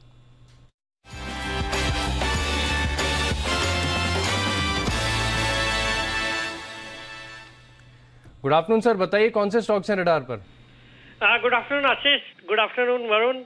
पहले तो आप दोनों को कॉम्प्लीमेंट, आज अनिल जी और दीपांशु की एब्सेंस में आपने उनकी कमी को ज्यादा खलने नहीं दिया। बहुत अच्छे से कैरी किया शो को। बहुत बहुत शुक्रिया सेठी साहब, थैंक यू वेरी मच। बाकी आशीष, आज 2 स्टॉक्स है कैश मार्केट के जिसमें खरीदारी करने की सलाह। बताइए सर, कौन से स्टॉक्स हैं? जो पहला स्टॉक है आशीष, वो आज DCW, जो अभी 53 रुपए के लेवल पे ट्रेड करता है। आज हमने देखा जितने भी केमिकल्स वाले स्टॉक्स है बहुत अच्छा कर रहे हैं, और ये कंपनी भी एक जबरदस्त कंपनी है जो कि मेनली सोडा एश के लिए जानी जाती है, बट इसके अलावा कंपनी कमोडिटी और स्पेशलिटी केमिकल्स भी बनाती है, जैसे PVC है, CPVC की तो ये लीडर है भारत में, one of the largest companies in India. और PVC में हमने देखा हाल ही में रिलायंस ने प्राइजेस बढ़ाए, जिसके ऊपर हमने 2-3 दिन पहले केम्प्लास सानमार, जो कि इसी तरह की PVC बनाने वाली कंपनी है, उसमें एक जबरदस्त 15-18% का उछाल देखा था। इस स्टॉक ने उतना पार्टिसिपेट नहीं किया, मुझे लगता है अब ये चलना चाहिए। कंपनी ये 100 से ज्यादा देशों में एक्सपोर्ट करती है। फिर क्लाइंट लिस्ट देखेंगे तो मार्की क्लाइंट लिस्ट है, जैसे हिंदुस्तान यूनिलीवर है, नैल्को है, फिनोलेक्स है, TNPL, एस्ट्रल, इन सबको कैटर करती है। FISDIs भी भरोसा रखते हैं, करीबन 8% हिस्सेदारी FISDIs की है। वैल्यूएशन के लिहाज से बहुत ही सस्ता है। सितंबर तिमाही बहुत अच्छी थी, 49 करोड़ का पैट था, 49 करोड़ का, जो पिछले साल 19 करोड़ का पैट था। वैल्यूएशन के देखेंगे तो PE रेशियो के हिसाब से 8 के मल्टीपल पे स्टॉक ट्रेड करता है, तो एक सस्ते वैल्यूएशन पे एक अच्छी क्वालिटी की कंपनी, और जो सेक्टर अभी फोकस में है उससे मैंने इसको पिक किया है। मुझे लगता है शॉर्ट टर्म में इसमें 60 रुपए तक के लेवल्स बिल्कुल आ सकते हैं, 50 रुपए का स्टॉप लॉस रखना। तो DCW वो स्टॉक है जहां पर आप देखिए बड़े टारगेट्स यहाँ पर देखने को मिल सकते हैं। स्टॉक में तेजी भी बरकरार देखने को मिल रही है, फिलहाल 3% के गेंस के साथ कामकाज कर रहा है। सर, दूसरा स्टॉक कौन सा है? दूसरा स्टॉक है आशीष, एक मिड कैप IT स्टॉक है। स्टॉक का नाम है सिग्निटी टेक्नोलॉजीज। 554-55 के लेवल पे अभी ट्रेड करता है ये स्टॉक। कई बार पहले मैंने इसको निचले लेवल्स पे रिकमेंड किया, उसके बाद जबरदस्त हाईज इसने दिखाए, बट वहां से फिर जैसे बाकी मिड कैप IT स्टॉक्स में या IT स्टॉक्स में करेक्शन हुआ, ये स्टॉक भी करेक्टेड है, बट अब इन लेवल्स पे वापस से रडार पे आया है। एक लीडिंग कंपनी है जो मेनली क्वालिटी इंजीनियरिंग और सॉफ्टवेयर टेस्टिंग सर्विसेज के लिए जानी जाती है। आर्टिफिशियल इंटेलिजेंस और मशीन लर्निंग, इन सब सेगमेंट्स को भी कैटर करती है। 50 से ज्यादा तो फॉर्च्यून 500 कंपनीज इनके क्लाइंट्स है। नॉर्थ अमेरिका में ये largest independent software testing company है। मेनली 82% रेवेन्यूज इनके US से आते हैं। बाकी दमदार फंडामेंटल्स है। सितंबर तिमाही बहुत अच्छी थी, 41 करोड़ का पैट था, जो आप जून क्वार्टर से कंपेयर करेंगे तो 31 करोड़ के सामने 41 करोड़, और वाईओवाई पिछले साल सितंबर क्वार्टर से देखेंगे तो 22 करोड़ के सामने 41 करोड़ का पैट था, तो जबरदस्त ग्रोथ दर्ज करी है। वैल्यूएशन के लिहाज से भी सस्ता है, 11-12 के मल्टीपल पे स्टॉक ट्रेड करता है, अच्छे रिटर्न रेशियोज है, return on equity around 20%, return on capital employed 25%, एक जीरो डेट कंपनी, फिर डिविडेंड भी 2.5 रुपए का देती है। तो मुझे लगता है ये स्टॉक भी अपने हाइट से अच्छा खासा करेक्ट होकर इन लेवल्स पे अवेलेबल है। यहाँ पे खरीदारी करने की सलाह, 580 का टारगेट है, 545 का स्टॉप लॉस रखना है। तो डेफिनेटली सिग्निटी टेक ये और एक स्टॉक है जहाँ पे आपको खरीदारी की सलाह दी जा रही है सेठी साहब की तरफ से, और DCW ये वो दूसरा स्टॉक है जहाँ पे आपको करनी है खरीदारी। दोनों अकाउंट्स में अच्छी खासी तेजी देखने मिल सकती है। शुक्रिया सेठी साहब आज हमारे साथ जुड़ने के लिए और ये बेहतरीन पिक्स देने के लिए। लेकिन चलिए आगे बढ़ते हैं। मार्केट में अगर आप देखेंगे तो आप केवल 10 पॉइंट के आसपास की गिरावट जो है वो निफ्टी में रह चुकी है, और बैंक निफ्टी देखिए 206 पॉइंट के आसपास की तेजी जो है वो ऑलमोस्ट बैंक निफ्टी में देखने मिले, यानी कि मेरे ख्याल से ऑलमोस्ट दिन के उच्चतम स्तर पे जो है बैंक निफ्टी यहाँ पे पहुंचते हुए नजर आ रहे हैं। और आशीष, जैसे कि मैंने कहा था, सुमित जी के बाय कॉल्स आ गए हैं, मतलब निफ्टी दिन के लिए तो बॉटम हो चुका है और यहाँ से आपको अच्छे खासे गेंस जो है वो देखने मिल सकते हैं। लेकिन हाँ, आगे बढ़ते हैं और आशु सर भी कुछ ऐड करना चाहते हैं किसी सेक्टर के बारे में। आशु सर बताइए। नहीं वरुण, ऐसा कुछ ऐड नहीं है। मैं ऑटोज के लिए बोल रहा था कि उस दिन भी ऑटोज की बात हो रही थी, तो मैंने कहा था कि ऑटोज में मुझे टॉपिक साइन लग रहे हैं और उसमें मतलब कि कुछ अपॉर्चुनिटीज नहीं मिलेंगी। तो वो आज मारुति भी देखिए आप घटा हुआ है और बाकी भी। तो मुझे ये लगता है कि मतलब जब मार्केट में ना अपॉर्चुनिटी ढूंढना, राइट अपॉर्चुनिटी ढूंढना बहुत इंपॉर्टेंट है। ये सेक्टोरल रोटेशन होती रहेगी। जैसे मैंने ऑन द आउटसाइड बोला था कि पहली बार ऐसा हो रहा है कि स्टॉक्स अच्छे चल रहे हैं और इंडेक्स में एक कंसोलिडेशन है, तो एक बहुत अच्छा साइन है एक आम जनता या पब्लिक के लिए या ऑन द ग्राउंड जो रिटेल है। बट इसको यूज प्रूडेंटली करना चाहिए कि राइट सेक्टर पे रहना चाहिए। तो ऑटोज में अभी भी मुझे कुछ ऐसा नहीं लगता। ऑन द कॉन्ट्ररी, अगर फ्राइडे को शायद वो किरण जी का एक मतलब ऑब्जर्वेशन भी थी कि मैंने स्विंगर डाल दिया कुछ टाटा मोटर पे, तो पता नहीं वो कमेंट था, कंप्लेंट थी या कॉम्प्लीमेंट था। मैं तो वैसे कॉम्प्लीमेंट ही मान लेता हूं उसको। तो वो देखिए टाटा मोटर भी आज नीचे है, मतलब 4 ऊपर जाके 14 नीचे आ जाता है। So I think, I don't know मतलब इनमें क्या चल रहा है, बट मुझे लगता है कि ये सेक्टर लेगार्ड सा रहेगा और ऑटोज में अपॉर्चुनिटी मिस रहेगी। तो मतलब राइट स्टॉक्स में जैसे हमने 6, 7, 8 स्टॉक्स की बात की है, बाकी लोगों ने भी इतने स्टॉक्स आइडेंटिफाई किए हैं। मुझे लगता है कि अपॉर्चुनिटी राइट में रहना चाहिए। ऑटोज में मुझे लगता है कि टाइम वेस्ट नहीं करना चाहिए। टाइम वेस्ट मतलब देखिए मेरा आशीष जो टाइम फ्रेम होता है वो छोटा होता है, एक्सपायरी टू एक्सपायरी। कोई 3 साल, 2 साल, 6 महीने का टाइम नहीं है कि आप 3 महीने बाद बोलेंगे टाइम वेस्ट नहीं हुआ, ठीक हो गया। हम आज की बात कर रहे हैं, इस हफ्ते की बात कर रहे हैं, अगले 15 दिन की बात कर रहे हैं, और पिछले 1 महीने से भी ऑटोज में कुछ हुआ नहीं है, वहीं के वहीं ऊपर नीचे। सो मतलब वही एक ऑब्जर्वेशन था कि आज मारुति भी नीचे है जो कि बड़ा फ्लेवर में था, अशोक लेलैंड में भी कुछ नहीं हो रहा, टाटा मोटर में भी कुछ नहीं है, पॉपुलर स्टॉक्स में। एनबीएफसी से बने रहिए। एक और स्टॉक है जो मैं मिस कर गया, हाँ उसको हाईलाइट करना, जो कि परसों कुणाल जी की लिमिटेड इंटरवेंशन सपोर्ट के साथ था, L&T फाइनेंस। L&T फाइनेंस में मुझे अभी भी लगता है क्लोजर टू 100 रुपीज का टारगेट इसमें बन सकता है, तो इसमें बिल्कुल बने रहिए। बहुत अच्छा लॉट साइज है, इसमें स्प्रेड भी बना सकते हैं। अगर किसी ने फ्यूचर नहीं लेना, डिलीवरी उठा के रख लीजिए। मतलब ये एनबीएफसी में ये सबसे ज्यादा लेगार्ड था। मुझे लगता है कि इसमें भी पैसे बनेंगे ही बनेंगे आपके। तो L&T फाइनेंस में पैसे बनेंगे, यहाँ पे आप दाव लगा सकते हैं। लेकिन ऑटोज, यहाँ से आपको दूर ही रहना है। दिक्कतें ऑटोज में अभी भी आगे देखने मिल सकती है। लेकिन चलिए आगे बढ़ते हैं और सुमित जी के पास चलते हैं। उनके पास और एक सुपर हिट कॉल है।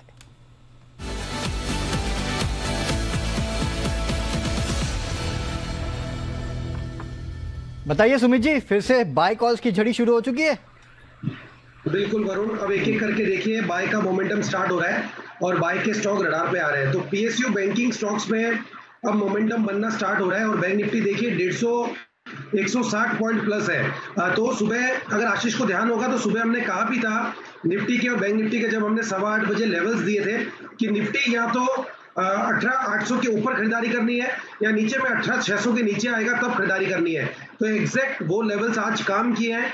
नीचे में 18,600 के नीचे मिला, उसके बाद सस्टेन किया और अब ये ऊपर जा रहा है। तो 18,500 के एसएल से तो निफ्टी के अंदर बाय दिया था और बैंक निफ्टी ने कहा था कि उसके अंदर मजबूती है। जब तक नीचे में सपोर्ट लेवल्स नहीं टूटेंगे तब तक बैंक निफ्टी को होल्ड करना है और खरीदारी करना है। और 42,900 का इसके अंदर स्टॉप लॉस दिया था, 43,300 का टारगेट दिया था। तो एकदम सेम वैसे ही निफ्टी बैंक निफ्टी आज ट्रेड कर रहा है। तो जिन्होंने सुबह 8:15 बजे हमें सुना होगा 100% उनको फायदा हुआ होगा। ये तो था अपडेट। और अब जिसके लिए बिगुल बजा है बैंकिंग स्टॉक के लिए, उसका अभी भाव चल रहा है 321 रुपए 50 पैसे।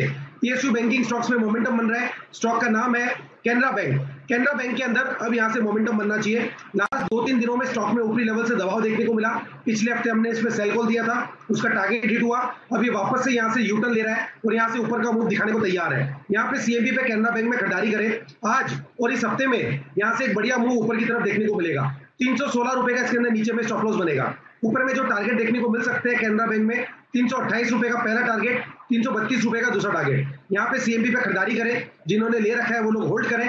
316 का स्टॉप लॉस लगाएं। 328 और 332 ये दो टारगेट कैनरा बैंक में ऊपर की तरफ देखने को मिल सकते हैं। इसी हफ्ते में खरीदारी करके चलने का सलाह रहेगा कैनरा बैंक में। तो खरीदारी करनी है कैनरा बैंक। यहाँ पर देखिए तो एक एक करके बैंकिंग स्टॉक्स में जिस प्रकार से एक्शन आ रहा है, तो कैनरा बैंक 328 332 रुपए का टारगेट है, 316 रुपए का आपको स्टॉप लॉस लगाना है। अच्छी तेजी यहाँ पर आपको देखने को मिल सकती है। और देखिए मार्केट में एक्शन लगातार बढ़ता जा रहा है, एक एक करके जो बिगुल की कतार है वो भी लंबी हो रही है। अब चलते हैं सिद्धार्थ जी के पास, सुपर सिड।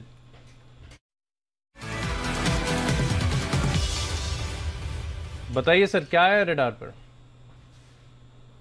आशीष, ये मेरा ऑल टाइम फेवरेट स्टॉक है और ये कंपनी है दीपक नाइट्राइट। दीपक नाइट्राइट जो एक कमजोर रिजल्ट्स के बाद अब चलना चालू होगा, क्योंकि हमारी टेक्निकल टीम का जो टारगेट है शॉर्ट टर्म का 2350 का है, 2350 का। लंबे समय का जो टारगेट है पोजिशनली 2650, 2650 का है दीपक नाइट्राइट पे।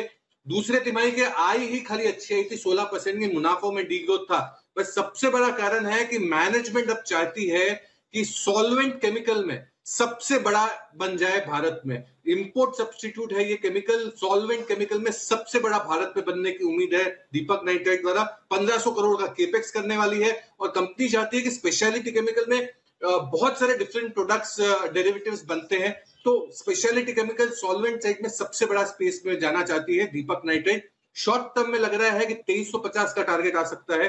अगर थोड़ा सा पोजिशनल 6 महीने के लिए आपने रुक लिया, 2650 का भी टारगेट आ सकता है दीपक नाइट्राइट।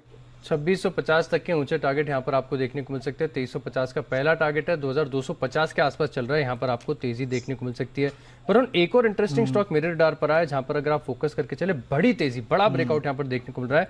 इनफैक्ट मैं चार्ट्स पर देख पा रहा हूँ तो ये 26 जुलाई 2021 इंट्राडे हाई था स्टॉक का 816 जेके लक्ष्मी सीमेंट। यहाँ पर मैं बात कर रहा हूँ, स्टॉक में बड़ी तेजी है, फिलहाल 8% के बड़े गेंस के साथ कामकाज कर रहा है। आशु जी भी देखिए अंबुजा सीमेंट पर बुलिश हो रहे थे। सीमेंट स्पेस में बड़ा एक्शन यहाँ पर आपको देखने को मिल रहा है, बड़ी तेजी यहाँ पर देखने को मिल रही है। और एक और स्टॉक इंटरेस्टिंग है जिसको काफी ऑफ रेडार रहा है, लेकिन आज देखिए हम रियल एस्टेट के आउटलुक पर बात भी कर रहे थे। हेमिस्फीयर प्रॉपर्टीज, यहाँ पर भी आप देखें बड़े गेंस हैं, करीब 11% के मूव के साथ फिलहाल कामकाज ये भी स्टॉक करता हुआ आपको नजर आ रहा है। डेफिनेटली, तो काफी सारे छोटे मझोले स्टॉक्स है जहाँ पे अच्छी खासी तेजी देखने मिले, और वो स्टॉक्स है जो कि कहीं ना कहीं लेफ्ट आउट थे और शायद वहां पे अब आपको खरीदारी देखने मिल रही है। ऐसा ही एक आशीष इनएक्टिव स्टॉक है, इनएक्टिव सोलार एक्टिव नाम में एक्टिव है लेकिन बहुत टाइम से इनएक्टिव है, क्योंकि एक रेंज बॉन्ड में फंसा हुआ है। अभी भी देखिए अगर आप 455 के आसपास जो है ये काउंटर ट्रेड कर रहा है। एक बार फटाफट कुणाल जी से पूछ लेते हैं।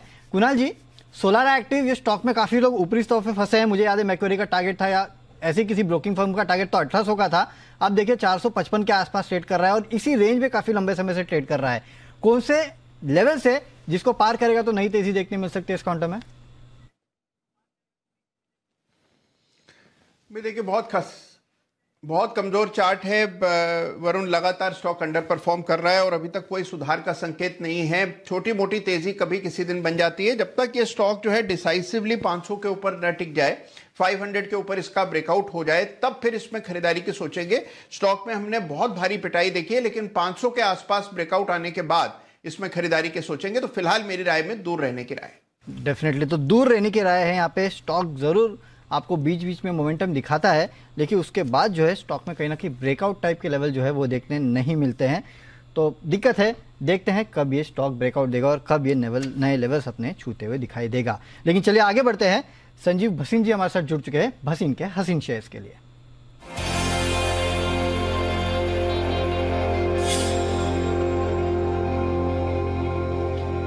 भसीन साहब गुड आफ्टरनून, बताइए सर कौन से स्टॉक से आपके रडार पे आज? हाँ गुड आफ्टरनून। तो देखिए पहले अपडेट दे दूं आपको, सेल, जिंदल स्टील, टाटा स्टील 3-4 दिन से लास्ट वीक से मैं कह रहा था परफॉर्म। देखिए आज के लीडर्स हैं, उसके अलावा DLF, AB capital, IRB, Union Bank और साउथ बैंक सारे बड़े बड़े आउट परफॉर्मर। अब आपके लिए 3 पिक्स है, आप कहे तो मैं शुरू करूं। डेफिनेटली सर, बताइए। तो देखिए, सबसे पहले लीजिए Chambal fertiliser. Not only the fertilizer part, but people are not aware. One part of 20% of their revenue comes from a shipping business. Our shipping business is doing extremely well. और आप देख रहे हो कि Baltic Freight Index बढ़ने से shipping stocks are going through the roof. तो 308-9 में लीजिए, stop loss of 300, 330 का टारगेट मुझे चंबल में दिखता है। दूसरा मेरा पिक है Bharti. I think they are gaining more share, more market share even than Reliance. And 5G is taken off brilliantly. So best play on the local side is Bharti. 845 पे लीजिए, stop loss of 827, target of 885 to 890. And last but not least, Bajaj Auto. Export numbers will pick up very, very smartly in the coming months. They have guided that. दूसरा, मैंने आपको पहले भी कहा कि fuel में प्राइस कट जरूर आएगी और Bajaj will be the one which will maximum gain. 3650-55 में लीजिए, स्टॉप लॉस ऑफ 3575, 3850 का टारगेट बजाज ऑटो। डेफिनेटली। तो 3 बाय कॉल से चंबल फर्टिलाइजर, भारतीय एयरटेल और बजाज ऑटो। सर, भारतीय एयरटेल पे आपके लेवल्स क्या थे? भारतीय पे लेवल है मेरे 880 रुपए के, 828 रुपए का स्टॉप लॉस। आपको भारतीय एयरटेल में खरीदारी करना है, 820 रुपए के आसपास का स्टॉप लॉस।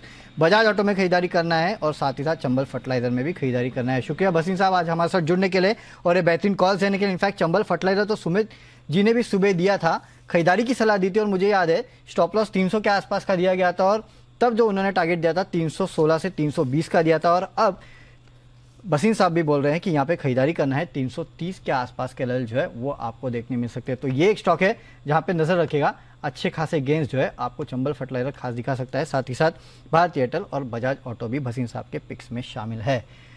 चलिए आगे बढ़ते हैं और एक स्टॉक जो है वो काफी फोकस में है और वो है ICICI bank. In fact ICICI bank की एनालिस्ट मीट जो है उसमें कुछ खास हुआ है। अब क्या खास हुआ है ये बताने के लिए हमारे साथ जुड़ चुकी है नुपुर। नुपुर, क्या हुआ है ICICI बैंक के एनालिस्ट मीट में? आज मेरे कैसे रिपोर्ट्स भी आई है इसके ऊपर, राइट? काफी सारी रिपोर्ट्स आई है और आप ज्यादा बेटर समझेंगे मुझसे तो लेकिन फिर भी बता देती हूँ कि उन्होंने एनालिस्ट मीट में यही कहा है कि जो बैंक का फोकस, वो इनिशिएटिव और प्रायोरिटीज उन्होंने डिफाइन किया, जो डिजिटलाइजेशन है उसको लेकर कस्टमर 360 बैंक का जो है वो अब प्रमुख थीम बनेगी। ये एक बड़ा पॉइंट यहाँ से निकल के आया था। साथ ही साथ बैंक ने ये भी कहा है कि जो कस्टमर्स का एक्सपीरियंस है और डिजिटलाइजेशन और नेटवर्क एक्सपेंशन पे अब बैंक पूरा फोकस रखने वाला है। मार्जिन्स को लेकर उन्होंने कहा है कि उस पर फोकस है, मार्केट शेयर वो बढ़ाने वाले और टेक्नोलॉजी पे जो खर्च होगा ओपेक्स वो करीबन 9% के आसपास रहेगा।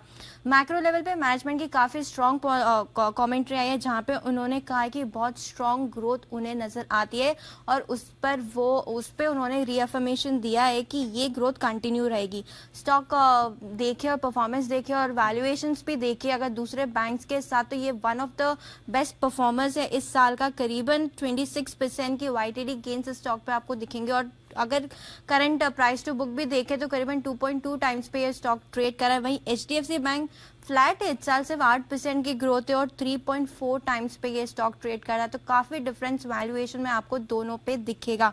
ब्रोकरेज की तरफ से देखें तो काफी हायर लेवल पे टारगेट्स भी है। रेंज अगर बता दूं आपको तो 1050 से 1250 की रेंज है। मॉर्गन स्टैनली, गोल्डमैन सैक्स, जेफरीज और मैक्वेरी की तरफ से आज इस पर कवरेज आई थी।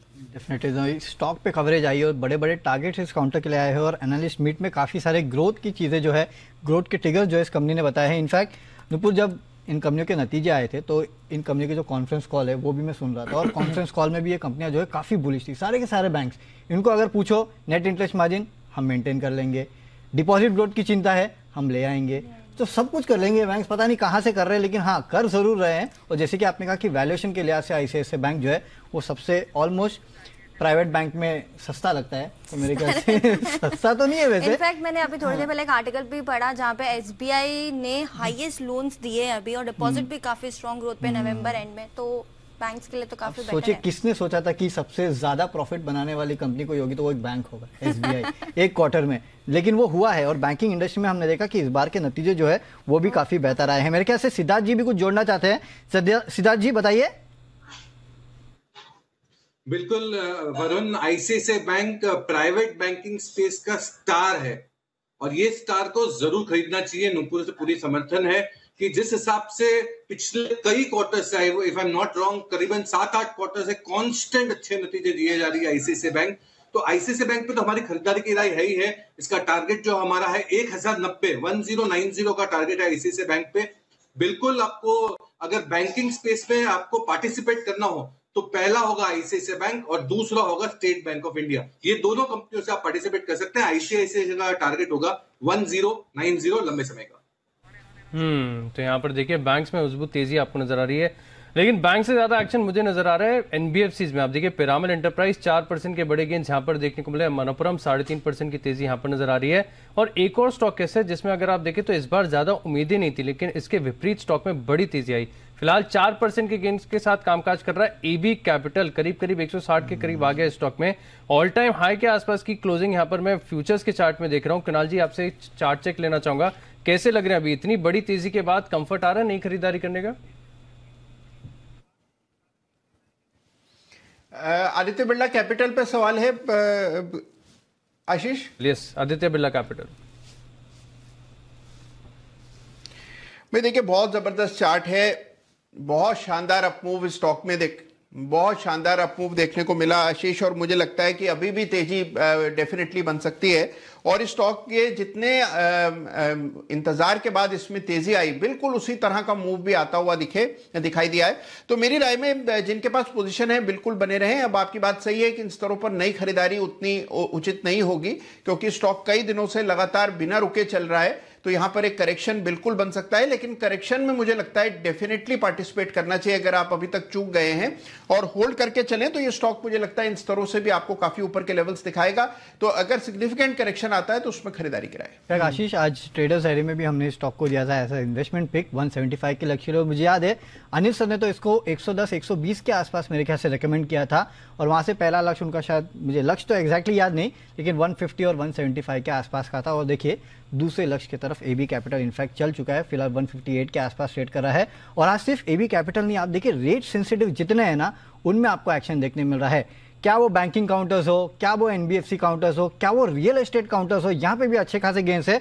और शोभा को देखिए करीब 4.5% के आसपास की गेंस जो है वो आपको शोभा में भी देखने मिल रहे हैं। 666 के आसपास ट्रेड कर रहा है। और कुछ देर पहले हमने हेमिस्फीयर प्रॉपर्टी की भी बात की थी, वहां पे भी अच्छे खासे गेंस थे। तो ये कुछ रेट सेंसिटिव है जहां पे अच्छे खासे गेंस जो है वो देखने मिल रहे हैं। एक बार इसका भी चेक ले लेते हैं।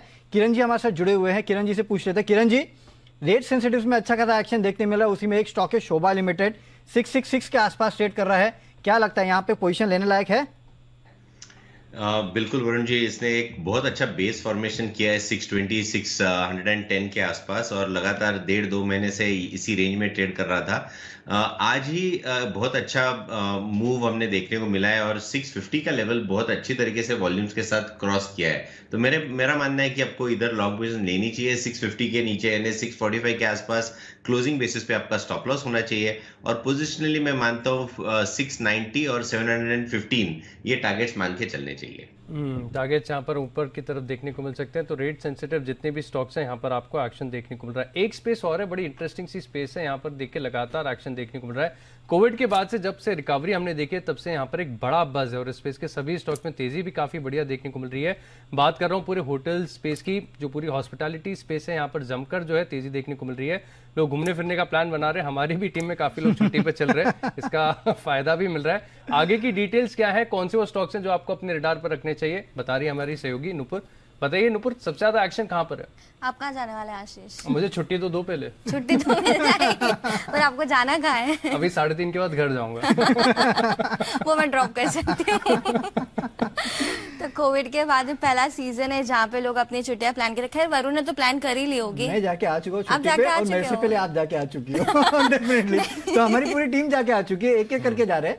फिलहाल दीप और अनिल सर नहीं है, कल अनिल सर आ जाएंगे। अच्छा। तो वो अपना एक्सपीरियंस जरूर बताएंगे। डेफिनेटली। तो ट्रैवल इंडस्ट्री की बात करें तो ये पहला साल है जो पूरा नॉर्मल निकला है इस इंडस्ट्री के लिए, और पहली 2 साल बाद क्रिसमस और न्यू ईयर भी देखे तो एक नॉर्मल होगा, और साथ ही साथ ये वीकेंड पे आने वाला है तो काफी ज्यादा सर्चेस चल रही है कि कौन सी जगह उन्हें जाना चाहिए, कौन सी टॉप सर्च लिस्ट मेरे पास है। पिछले साल इसी टाइम पे ओमिक्रॉन था तो एक सेटबैक आया था और काफी गिरावट भी दिखी थी, लेकिन फिलहाल देखे ऑनलाइन ट्रैवल एजेंसी की तरफ से रिपोर्ट्स आई है इस बार कि घरेलू ट्रैवल की जो सर्च और बुकिंग है वो करीबन 50 से 60% इस बार बढ़े, और अंतर्राष्ट्रीय ट्रैवल सर्च और बुकिंग देखे तो 75% की रिकवरी है। तो सिर्फ इंडिया में नहीं, लोग बाहर भी अब घूमने जा रहे हैं, और फ्लाइट्स की बुकिंग देखे तो वहां पे 80 से 100% की रिकवरी है। और इंडिगो का जब कॉन्फ्रेंस कॉल भी हुआ था तो उन्होंने कहा था कि Q3 तक आते आते 100% रिकवरी हो जाएगी और प्री कोविड लेवल तक वो लोग पहुंच जाएंगे। अब टॉप इंटरनेशनल डेस्टिनेशंस की बात कर लेते हैं तो वहां पे सबसे ज्यादा इंटरेस्ट अगर किन कंट्रीज में आ रहा है तो दुबई, बैंकॉक, कनाडा, लंदन और मालदीव्स टॉप लिस्ट में आते हैं। इंडिया की बात करें तो विंटर्स का सीजन है तो लोग गोवा, पौंडीचेरी और केरला को पसंद कर रहे हैं, और अगर यहाँ जा रहे हैं तो जिस हिसाब से होटल के प्राइसेस बढ़ रहे हैं और रिपोर्ट्स के अनुसार देखें तो डोमेस्टिक बाजार में होटल्स का जो ARR है वो करीबन 1.5 गुना से इस बार बढ़ चुका है। तो जो पहले आप 1000 रुपए देते थे वो 1500 रुपए आप देंगे होटल के। अंतर्राष्ट्रीय बाजार में देखेंगे तो ARR करीबन 2 गुना से इस बार बढ़ चुका है। तो सिर्फ होटल्स और एयरलाइन स्टॉक्स फोकस में नहीं रहेंगी, साथ ही साथ जो लगेज कंपनीज होती है, क्लोथिंग कंपनीज होती है, क्योंकि सब कुछ इंपॉर्टेंट होता है। सब कुछ इंपॉर्टेंट है तो पूरे स्पेस में आपको एक्शन देखने को मिलता है, ना कि सिर्फ आप होटल्स की बात करें, एविएशन की बात करें, और भी ढेर सारी जगह ऐसी हैं जहां पर आपको बड़ा बस देखने को मिलता है। और उसी में एक है आशु जी का फेवरेट स्टॉक डेल्टा कॉर्प। आशु सर से पूछ लेते हैं कि क्या करना चाहिए इस पूरे स्पेस में। आशु सर, अभी आपने सुना जिस तरह से नुपुर ने बताया कि किस तरह से टूर्स एंड ट्रैवल्स में बढ़ोतरी हो रही है, उसके चलते काफ़ी सारे स्टॉक्स जो है वो फोकस में है। आपका क्या कहना है इस पे, और कौन सी स्टॉक्स आपको पसंद है इस पूरे स्पेस में? मुझे सबसे ज़्यादा पसंद तो आशीष डेल्टा ही है वरुण, और ऑब्वियसली इंडियन होटल भी हमारी पसंदीदा स्टॉक है और हम कई बार मतलब अपने मिड कैप्स में रेकमेंड कर चुके हैं। एयरलाइन में समहाउ मुझे समझ नहीं आता, क्योंकि अभी पिछले क्वार्टर में भी वो एयरपोर्ट पे पांव रखने की जगह नहीं थी, फ्लाइट में सीट नहीं थी, उसके बाद भी इंडिगो के रिजल्ट जैसे आए उसके बाद कुछ पैसे नहीं बने। तो मुझे लगता है कि एयरलाइन स्टॉक्स पे हमारे को एक्साइटेड नहीं रहना चाहिए। लाइक वाइज जैसे मैंने ऑटोज के लिए भी बोला कि मतलब पैसा नहीं बन रहा उसके अंदर, मतलब इतनी एक्साइटमेंट के बाद भी, इतनी भीड़ भाड़ के बाद भी, ये नहीं कि भीड़ नहीं है या सीट नहीं है, फुल कैपेसिटी पे भी जा रहे हैं, वो पास में भी हमने देखा तो उसमें ना पैसा नहीं बन रहा, तो मजा नहीं आ रहा। तो आई दैट्स व्हाई ऐसे कि होटल और ये जो एंटरटेनमेंट है इसमें तो बिल्कुल डेफिनेटली रहना चाहिए इतना ज्यादा। और अगला जो दिसंबर जो प्लान्ड है, मतलब अगर आप सब हॉलीडेज पे हो आए हैं और जिस तरह की आगे होने के बाद आगे की हॉलीडेज लोगों की प्लान्ड है, तो मतलब ये तो मतलब क्या कहते हैं ना, टू मच ही होने वाला है। तो अगला मतलब टिकट जो मैं इंटरनेशनली भी बुक करवा रहा हूं, जो 1,50,000 की टिकट थी वो 2.5 लाख की नहीं मिल रही है, लेकिन उसके बाद भी एयरलाइंस में नहीं आता। लेकिन जो होटल्स के टैरिफ्स हैं वो भी बिल्कुल they have sky rocketed, and availability का सबका इशू हो रहा है, वर्ल्ड खुल चुका है। तो I think hospitality and anything to do with hospitality should do well. Definitely hospitality sector से जुड़े हुए सभी सेक्टर्स जो है वहाँ पे अच्छी खासी तेजी देखने मिल रही है, अच्छा करना चाहिए। नो डाउट एविएशन सेक्टर जो है उसमें थोड़ी हालात खराब है, लेकिन हाँ, कुणाल जी भी कुछ ऐड करना चाहते हैं। कुणाल जी बोलिए। नहीं देखिए वरुण, मैं ये कह रहा हूं, आप लोग ये जो हॉलिडे का इतना लंबा चर्चा कर रहे हैं, इससे मुझे बड़ा भारी फीलिंग ऑफ मिसिंग आउट हो रहा है, फोमो हो रहा है। सभी लोग छुट्टी पर हो आए हैं, केवल मैं ही बचा हूं, ऐसी भावना आ रही है। और अब पता लग रहा है कि सब चीजों के दाम भी बढ़ गए हैं। डेफिनेटली सर, तो सब आपको महंगा पड़ने वाला है। इसका समाधान निकालें कुछ। सर आज तो राकेश जी भी छुट्टी पे जा चुके हैं, आप तो उनको भी नहीं लेके आए साथ में।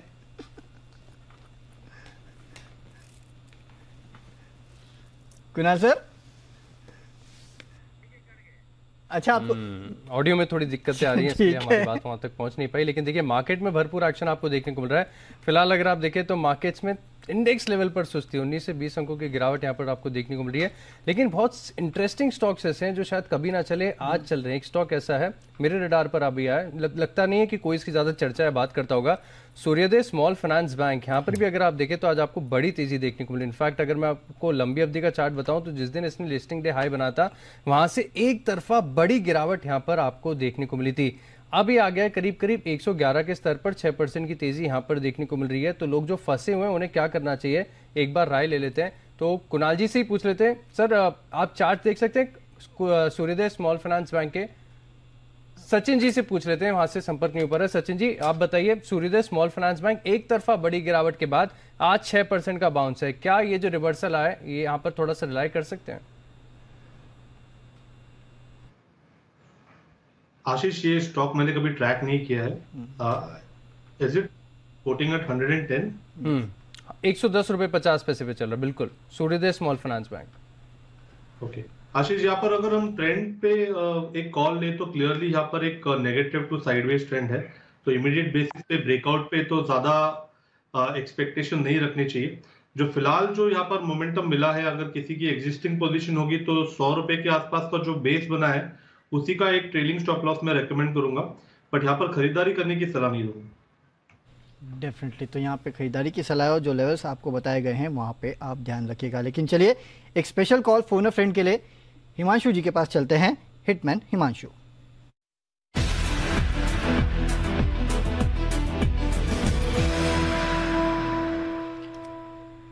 हिमांशु जी बताइए, कौन सा स्टॉक है जो आपके रडार पे आया? अब good afternoon Varun, thank you so much ये अपॉर्चुनिटी के लिए।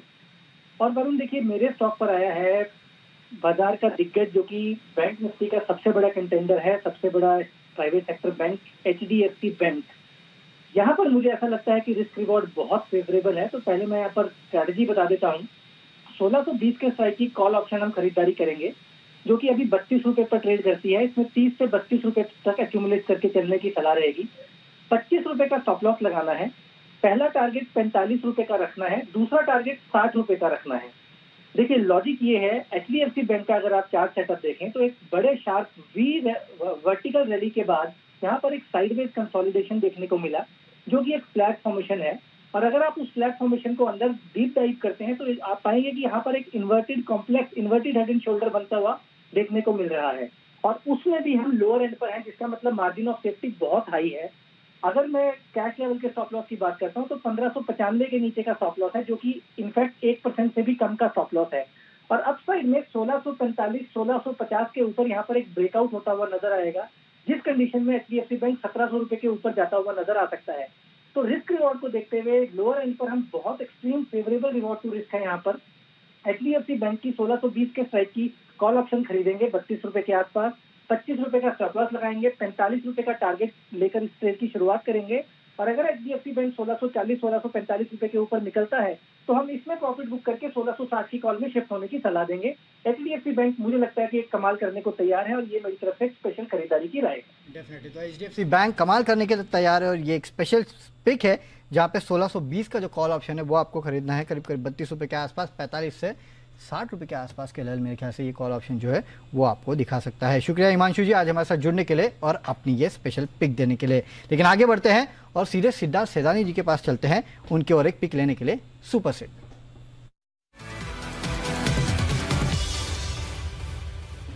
सिद्धार्थ जी बताइए। देखिए वरुण, ये स्टॉक आज हमने स्पेशली हमारे क्लाइंटों के लिए रिपोर्ट निकाली है फाइनेंशियल NBFCs के ऊपर, और ये स्टॉक जो हमने बाई पे रखा है वो है L&T फाइनेंस। अभी चर्चा भी हो रही थी NBFC की इतनी, तो बहुत दिनों बाद, क्योंकि L&T फाइनेंस अब इसीलिए रेकमेंड कर रहे हैं, उसका सबसे बड़ा कारण है कि highest ever quantity retail disbursement हुए हैं, 14% का YOY ग्रोथ।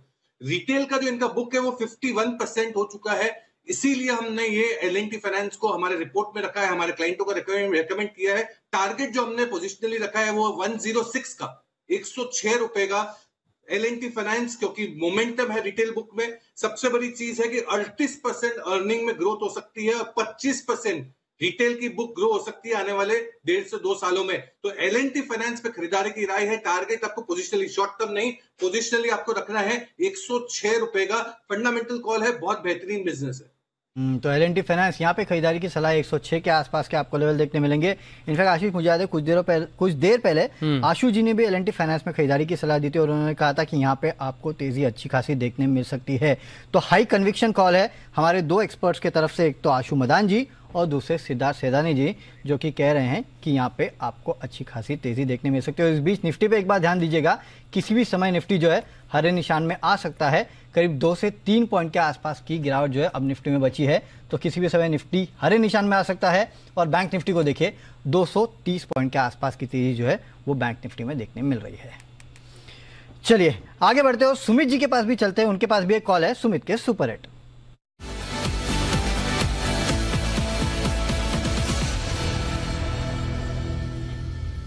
सुमित जी बताइए। वरुण, बाय का स्टॉक रडार पे आया है। निफ्टी ऑलमोस्ट पॉजिटिव होने आ गया है। 18,700 के ऊपर अगर आज आता है और क्लोजिंग होता है तो अब यहाँ से फिर एक अच्छा मूव ऊपर की तरफ बनेगा, लेकिन 1-2 दिनों में वॉलेटिलिटी बनेगी। तो अभी जो स्टॉक मेरे रडार पे आया है वो बाय साइड का है। 254 रुपए का अभी भाव चल रहा है, 254 रुपए 25 पैसा। स्टॉक का नाम है वेल्सपन कॉर्प, जिसका सिंबल है वेल कॉर्प। वेल्सपन कॉर्प के अंदर मोमेंटम बनना शुरुआत हो रहा है। पिछले 4 दिनों से स्टॉक एक साइडवेज ट्रेड कर रहा था और आज स्टॉक ने एक स्ट्रॉन्ग कैंडल फॉर्म करी है और वॉल्यूम्स के साथ ही पॉजिटिव कैंडल फॉर्म हो रही है। मेरे को ऐसा लग रहा है कि वेल्सपन कॉर्प के अंदर यहाँ से एक ऊपर का मूव बनेगा, जिसके अंदर एक बढ़िया तेजी यहाँ से ऊपर में देखने को मिलेगी। 265 रुपए का इसका पहला टारगेट बनेगा, 275 रुपए का इसका दूसरा टारगेट बनेगा। हफ्ते भर का व्यू लेके इसके अंदर खरीदारी करें, जिन्होंने ले रखा है वो लोग होल्ड करें। 245 रुपए का नीचे के अंदर स्टॉप लॉस लगाएं, ऊपर के अंदर 265 रुपए से लेके 275 रुपए तक के लेवल वेल्सपन कॉर्प पे देखने को मिल सकते हैं। खरीदारी करके चलने का सलाह रहेगा वेल्सपन कॉर्प। वेल्सपन कॉर्प यहाँ पे आपको खरीदारी करके चलना है। अच्छे खासे गेन से इस काउंटर में देखने मिल सकते हैं और करीब 265 से 275 के आसपास के लेवल जो है वो आपको वेल्सपन कॉर्प में देखने मिलेंगे, तो यहाँ पे नजर रखिएगा। चलिए स्टॉक्स तो हमने काफ़ी सारे डिस्कस कर लिए, लेकिन एक इंपॉर्टेंट स्पेस है जिसको भी डिस्कस करना है और वो है एफएनओ स्पेस, और वक्त हो गया है बैन से बेनिफिट का।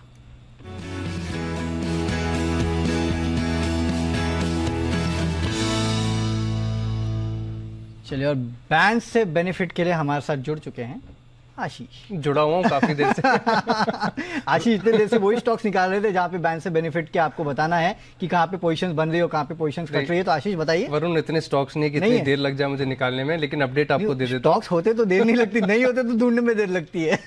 3 स्टॉक है अभी फिलहाल। इंडियाबुल्स हाउसिंग फाइनेंस 87% है मार्केट वाइड पोजीशन लिमिट, तो पक्का हो गया कि इंडियाबुल्स हाउसिंग फाइनेंस बैन से बाहर नहीं आएगा। डेल्टा कॉर्प 82% है, अभी भी इसको 1-2 दिन लगता है बैन में रहना पड़ेगा। लेकिन तीसरा जो स्टॉक है जहां पर अपमूव भी बढ़िया है, इंटरेस्टिंग देखने को मिल रहा है चार्ट का स्ट्रक्चर भी, वो है पीएनबी। यहां पर अगर आप देखें तो करीब 78.15% हो गई है मार्केट वाइड पोजीशन लिमिट, यानी 80% से नीचे आ गई है, तो स्टॉक पक्का हो गया कि बैन से बाहर आ जाएगा। तो Indiabulls housing finance, delta Corp, ये 2 स्टॉक तो ऐसे हैं जो आपके बैन में बने रहेंगे। बाकी पीएनबी बैन से बाहर आ जाएगा। एक स्टॉक बहुत इंटरेस्टिंग और बड़ा ट्रिकी है, क्योंकि अगर आप स्टॉक में देखें तो कुछ हो नहीं रहा, बिल्कुल फ्लैट है। जीएनएफसी, इसके ऊपर फोकस करके चलना चाहिए, क्योंकि यहां पर अगर आप देखें तो बिल्कुल आधे % की भी मूव यहां पर देखने को नहीं मिल रही है। लेकिन शुक्रवार को करीब 93, 93.5 के आसपास थी मार्केट वाइड पोजीशन लिमिट, आज बढ़कर हो गई है अब राउंड फिगर 120%। तो जीएनएफसी तय कर लिया है कि स्टॉक 95% के ऊपर आ गया तो बैन में आ जाएगा। पीएनबी बैन से बाहर आएगा। इंडियाबुल्स हाउसिंग फाइनेंस और डेल्टा कॉर्प, ये दोनों जो स्टॉक हैं वो बैन में बने रहेंगे डेफिनेटली। तो 2 स्टॉक्स पे नजर रखनी है, एक तो जीएनएफसी जो कि हो सकता है कि बैन में पहुंच जाए, राइट, और पीएनबी जो कि हो सकता है कि बैन से बाहर आ जाए। बाकी 2 के चांसेस काफी ग्रिम है कि बाहर आएंगे, नहीं आएंगे। आखिरी 10 मिनट की पोजीशन के बाद पता चल जाएगा कि इनका क्या होना है।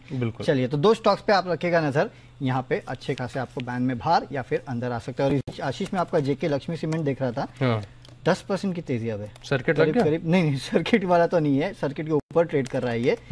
825 के लेवल के आसपास जो है ये फिलहाल ट्रेड कर रहा है। और देखिए किस तरह की भारी भरकम तेजी जो है वो जेके लक्ष्मी सीमेंट में देखने मिले। कुछ देर पहले हमने आपको राय भी दी थी इस काउंटर में कि क्या करना चाहिए, और देखिए अच्छे खासे गेंस इस काउंटर में देखने मिल रहे हैं। मल्टी अप ब्रेकआउट है, बड़ी तेजी यहाँ पर आपको देखने को मिल रही, 10% के बड़े गेंस के। मतलब ये आपकी वो थियरी जो हमेशा एक क्या बोलते हैं वो लाइफ टाइम के ब्रेकआउट को ब्रेक करता है, तो उसके बाद अच्छी खासी तेजी देखने मिलती है। क्लोजिंग अगर इस लेवल पर भी होगी तो ऑल टाइम हाई की क्लोजिंग आ गई, तो आप देखिए कि बड़ी तेजी यहाँ पर देखने को मिल रही है। 26 जुलाई 2021 इसका जो इंट्राडे हाई था, अब इसको भी पार कर लिया है, तो 10.5% के बड़े गेंस के साथ जेके लक्ष्मी सीमेंट कर रहा है कामकाज। लेकिन अगर आप देखें तो एक और स्पेस काफी इंटरेस्टिंग है, इनफैक्ट इसके भी स्टॉक्स अगर आप देखें तो रडार पर आ रहे हैं, वो है पूरा मेटल स्पेस। और मेटल स्पेस की बारीकी हो या कमोडिटी स्पेस का एक्शन हो, मैं नेहा से बेहतर कोई नहीं समझा सकता। नेहा बताइए मेटल स्पेस में क्या चल रहा है?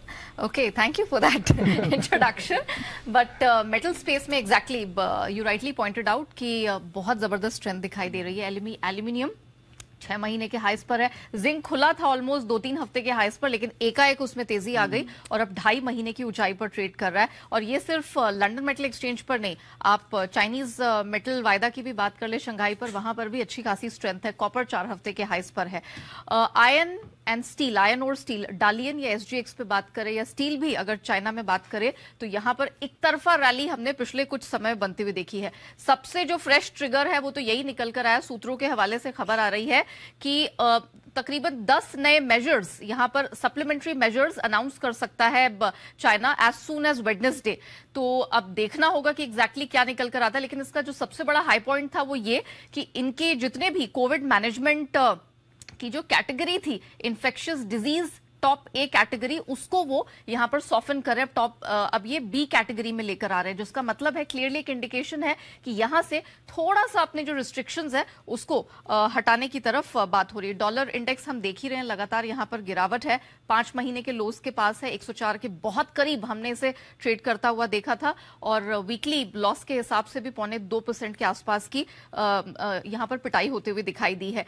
एशियन स्टॉक मार्केट्स में आज अच्छी स्ट्रेंथ दिखी, उसका भी फायदा मिला है। चाइना के कई शहरों में हम देख रहे हैं धीरे धीरे करके ही सही, लेकिन अब कोविड रिस्ट्रिक्शंस हटाए जा रहे हैं।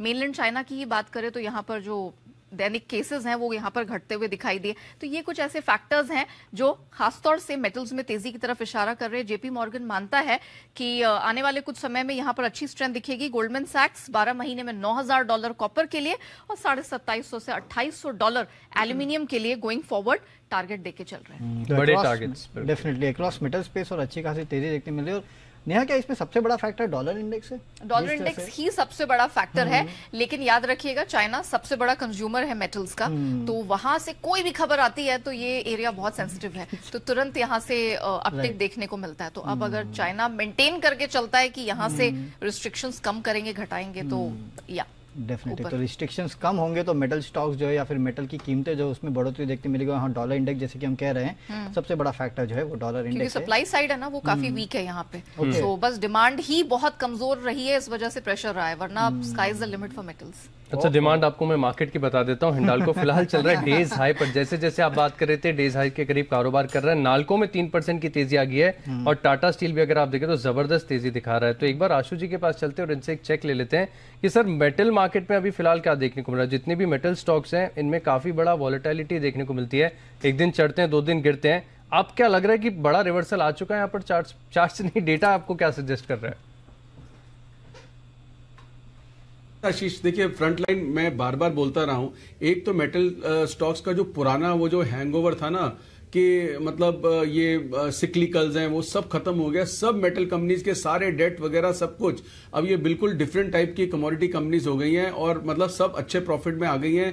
कैश फ्लोज पहले जो डेट सर्विसिंग के लिए होते थे अब वो बिजनेस के लिए यूज हो रहे हैं, तो सबका बहुत अच्छा हो गया है। लेकिन हैविंग सेड दैट, मैं हमेशा ये कहता हूं JSW, Jindal steel, Tata steel या हिंडाल्को, वेदांता फ्रंट लाइन में रहना चाहिए। प्रॉब्लम यह है कि जब हम छोटे stock Hind copper, national aluminium, SAIL trading के लिए लेना है कर लीजिए, लेकिन लगता है छोटा स्टॉक लेके बड़ा पैसा बन जाएगा, उसमें वो बड़ा फटका लग जाता है, फिर वो प्रॉब्लम होती है। तो मुझे उस चीज से प्रॉब्लम रहती है। बट अदरवाइज मेटल कंपनीज में कोई किसी भी तरह की दिक्कत नहीं है। बीच में एक डल पीरियड आया था इनका, 2 महीने का 3 महीने का करेक्ट हुए थे, उसमें वापस रिकवरी स्टार्ट हुई थी, जिसमें हमने बार बार बोला था फ्रंट लाइन स्टॉक।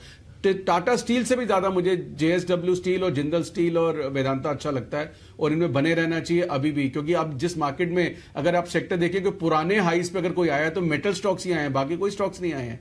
मतलब if you look at the past new high, past high जिसको क्रॉस करके निफ्टी बन रहा है, न्यू हाई में सिर्फ एक मेटल इंडेक्स ही है जो सबसे ज्यादा पार्टिसिपेट करके वापस आया, बाकी तो सब लेगार्ड है। तो मेटल में मुझे कोई प्रॉब्लम नहीं लगती है। छोटे मोटे डिप्स आते रहेंगे, कभी कभी इंटरनेशनल मार्केट के चलते बड़ा डिप भी आ सकता है, लेकिन उस बड़े डिप में एवरेज करना चाहिए, घबराना नहीं चाहिए। इसमें मौका मिले तो यहाँ पर ऐड भी अपनी पोजीशन को करके चल सकते हैं। और सभी मेटल स्टॉक्स में अगर आप देखें तो एकाएक करके जो तेजी है वो बढ़ती जा रही है। संदीप वागले सर, आपसे एक सवाल पूछना चाहूंगा। दो स्टॉक है मेरे पास, टाटा स्टील और हिंडाल्को। दोनों में अगर आप देखें तो 3.5 से 4% के गेंस देखने को मिल रहे हैं। सेटअप दोनों का काफी बढ़िया देखने को मिल रहा है। अगर इन दोनों में से एक स्टॉक लॉन्ग साइड के लिए चूज करना होगा तो आप कौन सा चूज करेंगे, टाटा स्टील या हिंडाल्को? आशीष, आप अगर डुगुल बजवाएंगे तो बेटर होगा, मैं उसके साथ देना चाहूंगा। बिल्कुल सर, वागले का वंडर बिल्कुल।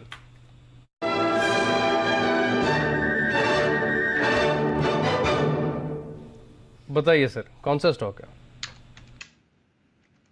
आशीष, हिंडाल्को मेरा BTST होगा। जो मोमेंटम मुझे, ऑफ कोर्स टाटा स्टील भी पॉजिटिव है, लेकिन हिंडाल्को में जो मोमेंटम दिखाई देता है, 480 का जो लेवल अभी अभी निकाला है, मुझे लगता है इसके ऊपर सस्टेन करेगा। तो एक 10 से 12 रुपए की मूव आपको 1 से 2 दिनों में शायद कल ही आनी चाहिए। तो between the two I will choose Hindalco, लेकिन टाटा स्टील भी स्ट्रेंथ दिखाई दे रहा है। आपको हिंडाल्को में 478 का स्टॉप लॉस लेना होगा। 495 496 तक की अपमूव मुझे दिखता है ये कल आपको मिलनी चाहिए डेफिनेटली। तो अच्छे खासे अपमूव जो है वो हिंडाल्को में आपको देखने मिल सकता है। ये स्टॉक ज़्यादा पसंद है। और आशीष, इसके साथ और एक स्पेस है जहाँ पे अच्छी खासी तेजी देखने मिले, और वो है मार्केट्स। देखिए, हरे निशान में निफ्टी है, 25 पॉइंट के आसपास की तेजी है, 18,720 के आसपास ट्रेड कर रहा है। सेंसेक्स हरे निशान में आ चुका है, करीब 35 पॉइंट के आसपास के गेंस यहाँ देखने मिल रहे हैं, और 250 अंकों के आसपास के गेंस जो है वो बैंक निफ्टी में देखने मिल रहे हैं। सिर्फ यही नहीं, डाउ फ्यूचर्स पे आप नजर डालिएगा, निचले 100 से डाउ फ्यूचर्स में भी अच्छी खासी रिकवरी, करीब 60-70 पॉइंट के आसपास की रिकवरी जो है वो डाउ फ्यूचर्स में देखने मिल रही है। अभी आपको देखने मिल रहा है करीब 95 पॉइंट के आसपास की गिरावट है। कुछ देर पहले करीब 160-170 पॉइंट के आसपास की गिरावट जो है वो डाउ फ्यूचर्स में देखने मिल रही थी। तो अच्छी खासी रिकवरी जो है मार्केट में निचले 100 से देखने मिल रही है। और आशीष, सही बोले तो सुमित जी की जय हो, उन्होंने जो स्टार्ट किया है बाय कॉल देना, उसके बाद आप देखिए मार्केट में अच्छी खासी तेजी देखने मिल रही है। BEL, Canara bank, Welspun corp, 3 buy call उन्होंने दिए। सुबह लगातार सेल कॉल देते जा रहे थे, लेकिन सुमित जी का कैश का ऑप्शन भी है, चलते उनके पास।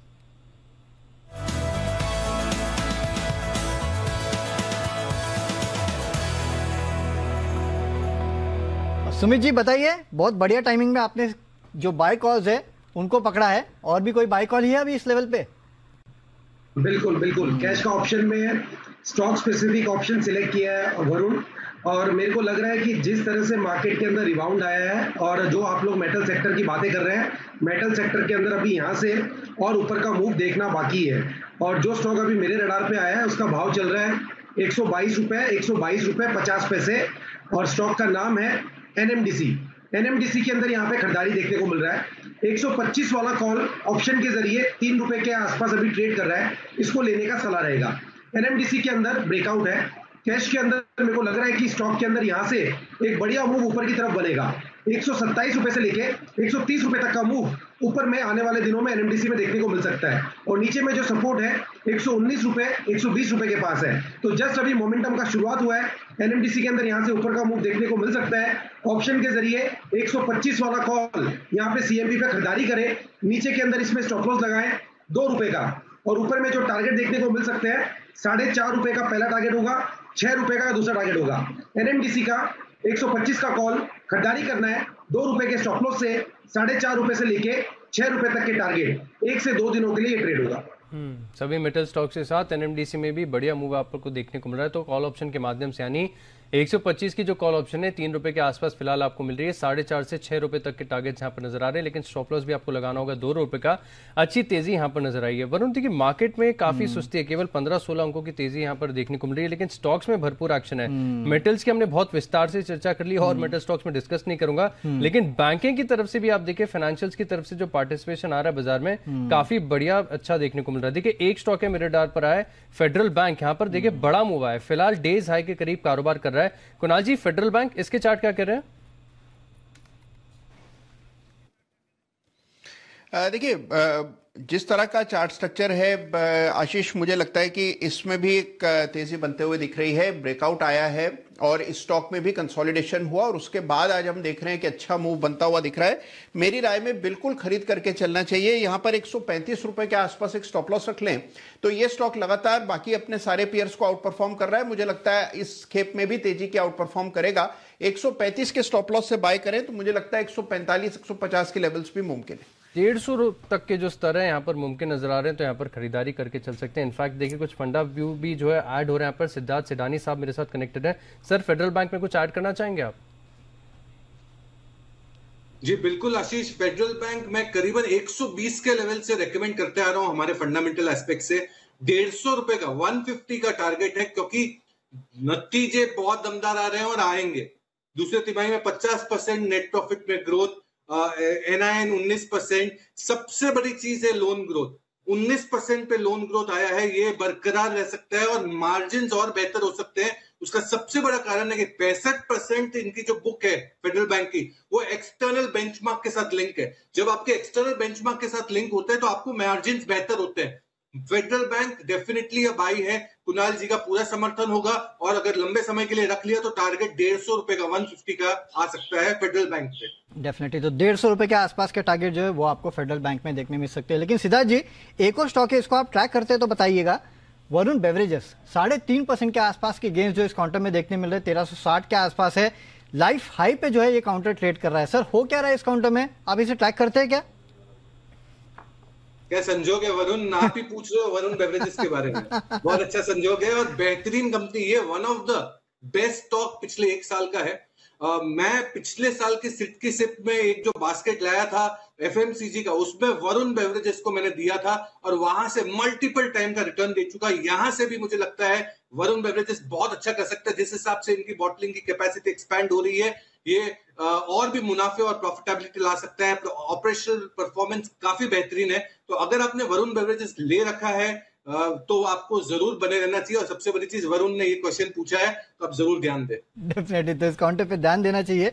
नो डाउट ये संजोग है कि नाम कॉमन है, लेकिन हाँ, कंपनी का कारोबार जो है वो काफी बेहतर है। लंबे समय में यहाँ पे अच्छा पैसा बन सकता है। इस बीच और एक स्टॉक है जो कि आज उछला है, और वो है एवेन्यू सुपरमार्ट। पिछले कुछ समय से ठंडा पड़ा था, किसी ने इस काउंटर पे ध्यान दिया नहीं था। अब देखे 40 के आसपास सेट कर रहा है और पिछले कुछ मिनटों में अच्छी खासी तेजी जो है इस काउंटर में देखने मिल रही है। एक बार किरण जी के पास चलते हैं एक चार्ट चेक लेने के लिए। किरण जी, बताइए, इस काउंटर में करीब करीब आप देखिए थोड़ा बहुत स्पाइक यहाँ देखने मिल रहा है। क्या लगता है यहाँ से ये स्पाइक जारी रहेगा कि यहाँ पे फॉल्स मूव है, छोड़ दें? दीप, सॉरी वरुण जी, डीमार्ट में कोई ऐसे बहुत अच्छे चार्ट पैटर्न नहीं देखने को मिल रहे। मेरा मानना है कि बेस्ट के सिनेरियो में बाउंस बैक के लिए 4150 के आसपास के लेवल्स आ सकते हैं, इधर से और 100 रुपए पर। अभी फिलहाल एक अच्छा बेस बिल्डिंग फॉर्मेशन तैयार हो रहा है। इसका अगर ब्रेकआउट मिलता है तो फिर मेरा मानना है कि ये लगभग 4350 4400 के लेवल भी टेस्ट कर सकता है। पर अभी भी कंफर्मेशन नहीं है ट्रेंड रिवर्सल के, तो मेरा मानना है कि एग्रेसिव होकर बाय करने की सलाह नहीं होगी। इन्फॉर्मेशन नहीं है तो यहाँ पर थोड़ा सा वेट करेंगे। जब तक पुख्ता संकेत चार्ट पर नहीं आ जाते तब तक इस स्टॉक में जो है आप केवल वॉच करके चल सकते हैं। लेकिन मार्केट में देखिए केवल महज 9 से 10 अंकों की बढ़त यहाँ पर आपको देखने को मिल रही है।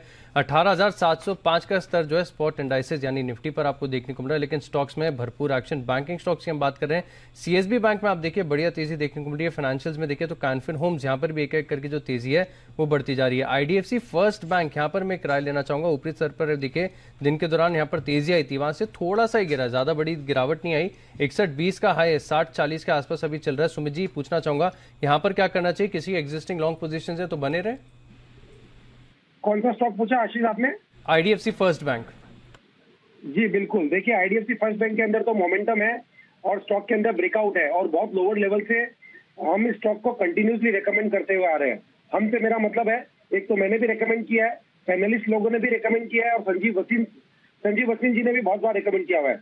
ये स्टॉक अभी 60 के ऊपर आ चुका है। स्टॉक के अंदर अभी मोमेंटम और बढ़ेगा और जिस तरह से बैंकिंग स्टॉक्स के अंदर मोमेंटम बन रहा है, बैंक निफ्टी मजबूत लग रहा है, बैंकिंग स्टॉक्स मजबूत लग रहे हैं।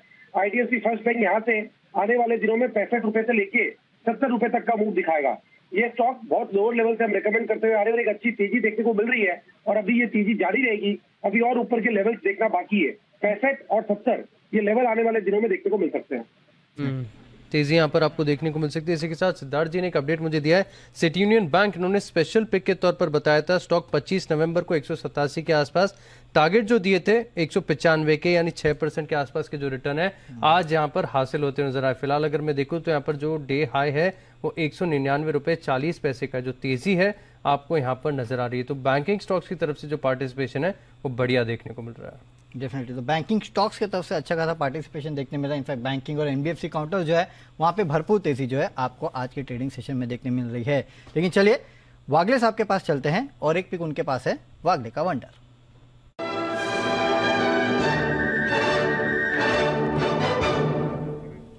वागले साहब बताइए, आखिरी 7 मिनट बचे हैं, कौन सा स्टॉक है जहां पे खरीदारी या बिकवाली का कॉल है आपका? वरुण, पीईएल में बीटीएसटी करके चलना है। एक लास्ट मिनट ब्रेकआउट आया है, 900 का लेवल ब्रेक किया, अभी 908 909 है, 910 हो गया। मुझे लगता है ये 930 935 तक जाने के लिए तैयार है। क्लियर कट बीटीएसटी है। आपको 895 का स्टॉप लॉस, 935 940 तक के टारगेट्स आपको कल तक मिलने चाहिए। डेफिनेटली, तो 940 के आसपास के लेवल जो है वो भी आपको पिरामल एंटरप्राइजेस में देखने मिल रहे हैं। पिछले कुछ मिनटों में अगर आप देखेंगे तो एक बहुत ही बेहतरीन ब्रेकआउट जो है वो पिरामल एंटरप्राइजेस में देखने मिला है। इनफैक्ट काफ़ी सारे ऐसे स्टॉक्स है और बैंकिंग स्टॉक, जैसे कि आशीष भी अभी जिक्र कर रहे थे, करूर वैसा बैंक को देख लीजिएगा, वहाँ पे अच्छी खासी अब थोड़ा बहुत ब्रेकआउट देखने मिल रहा है। बैंक ऑफ महाराष्ट्र, यहाँ पे भी अच्छे खासे गेंस जो है वो देखे जा रहे हैं। पिरामल एंटरप्राइजेस तो आपको बता दिया गया है। इसके अलावा आईआरबी इंफ्रा, यहाँ देखिए पिछले कुछ मिनटों में आईआरबी इंफ्रा में भी अच्छी खासी रिकवरी जो है वो निश्चित तौर पे से देखने मिली है। और वरुण बेवरेजेस जिसकी हम बात कर रहे थे, सिद्धार्थ जी भी बता रहे थे, 1375 के आसपास के लेवल जो है वो अब वरुण बेवरेजेस में देखने मिल रहे हैं। करीब करीब 4-4.25% के आसपास के गेंस है। तो यहाँ पर आपको देखने को मिले 2 कैश के स्टॉक्स हैं जहां पर नजर डाले थे। बीएफ यूटिलिटीज, इस स्टॉक को देखिए, चार्ट पर लेकर आते हैं स्क्रीन पर आपके चार्ट। यहाँ पर 6% की तेजी नजर आ रही है। और इसी के साथ एक और स्टॉक है बीएफ इन्वेस्टमेंट। इनकी खासियत है कि दोनों साथ साथ चलते हैं। बीएफ यूटिलिटीज 6% चल चुका है, लेकिन बीएफ इन्वेस्टमेंट में अभी तक मूव नहीं आया। तो यहाँ पर भी आपको फोकस करके चलना चाहिए कि तेजी आ सकती है कि नहीं। दोनों के चार्ट्स एक बार आपकी स्क्रीन पर लेके आएंगे, बीएफ यूटिलिटीज और बीएफ इन्वेस्टमेंट। सुमित जी, आपसे पूछना चाहूंगा, बीएफ इन्वेस्टमेंट क्या यहाँ पर भी अप मूव आ सकता है?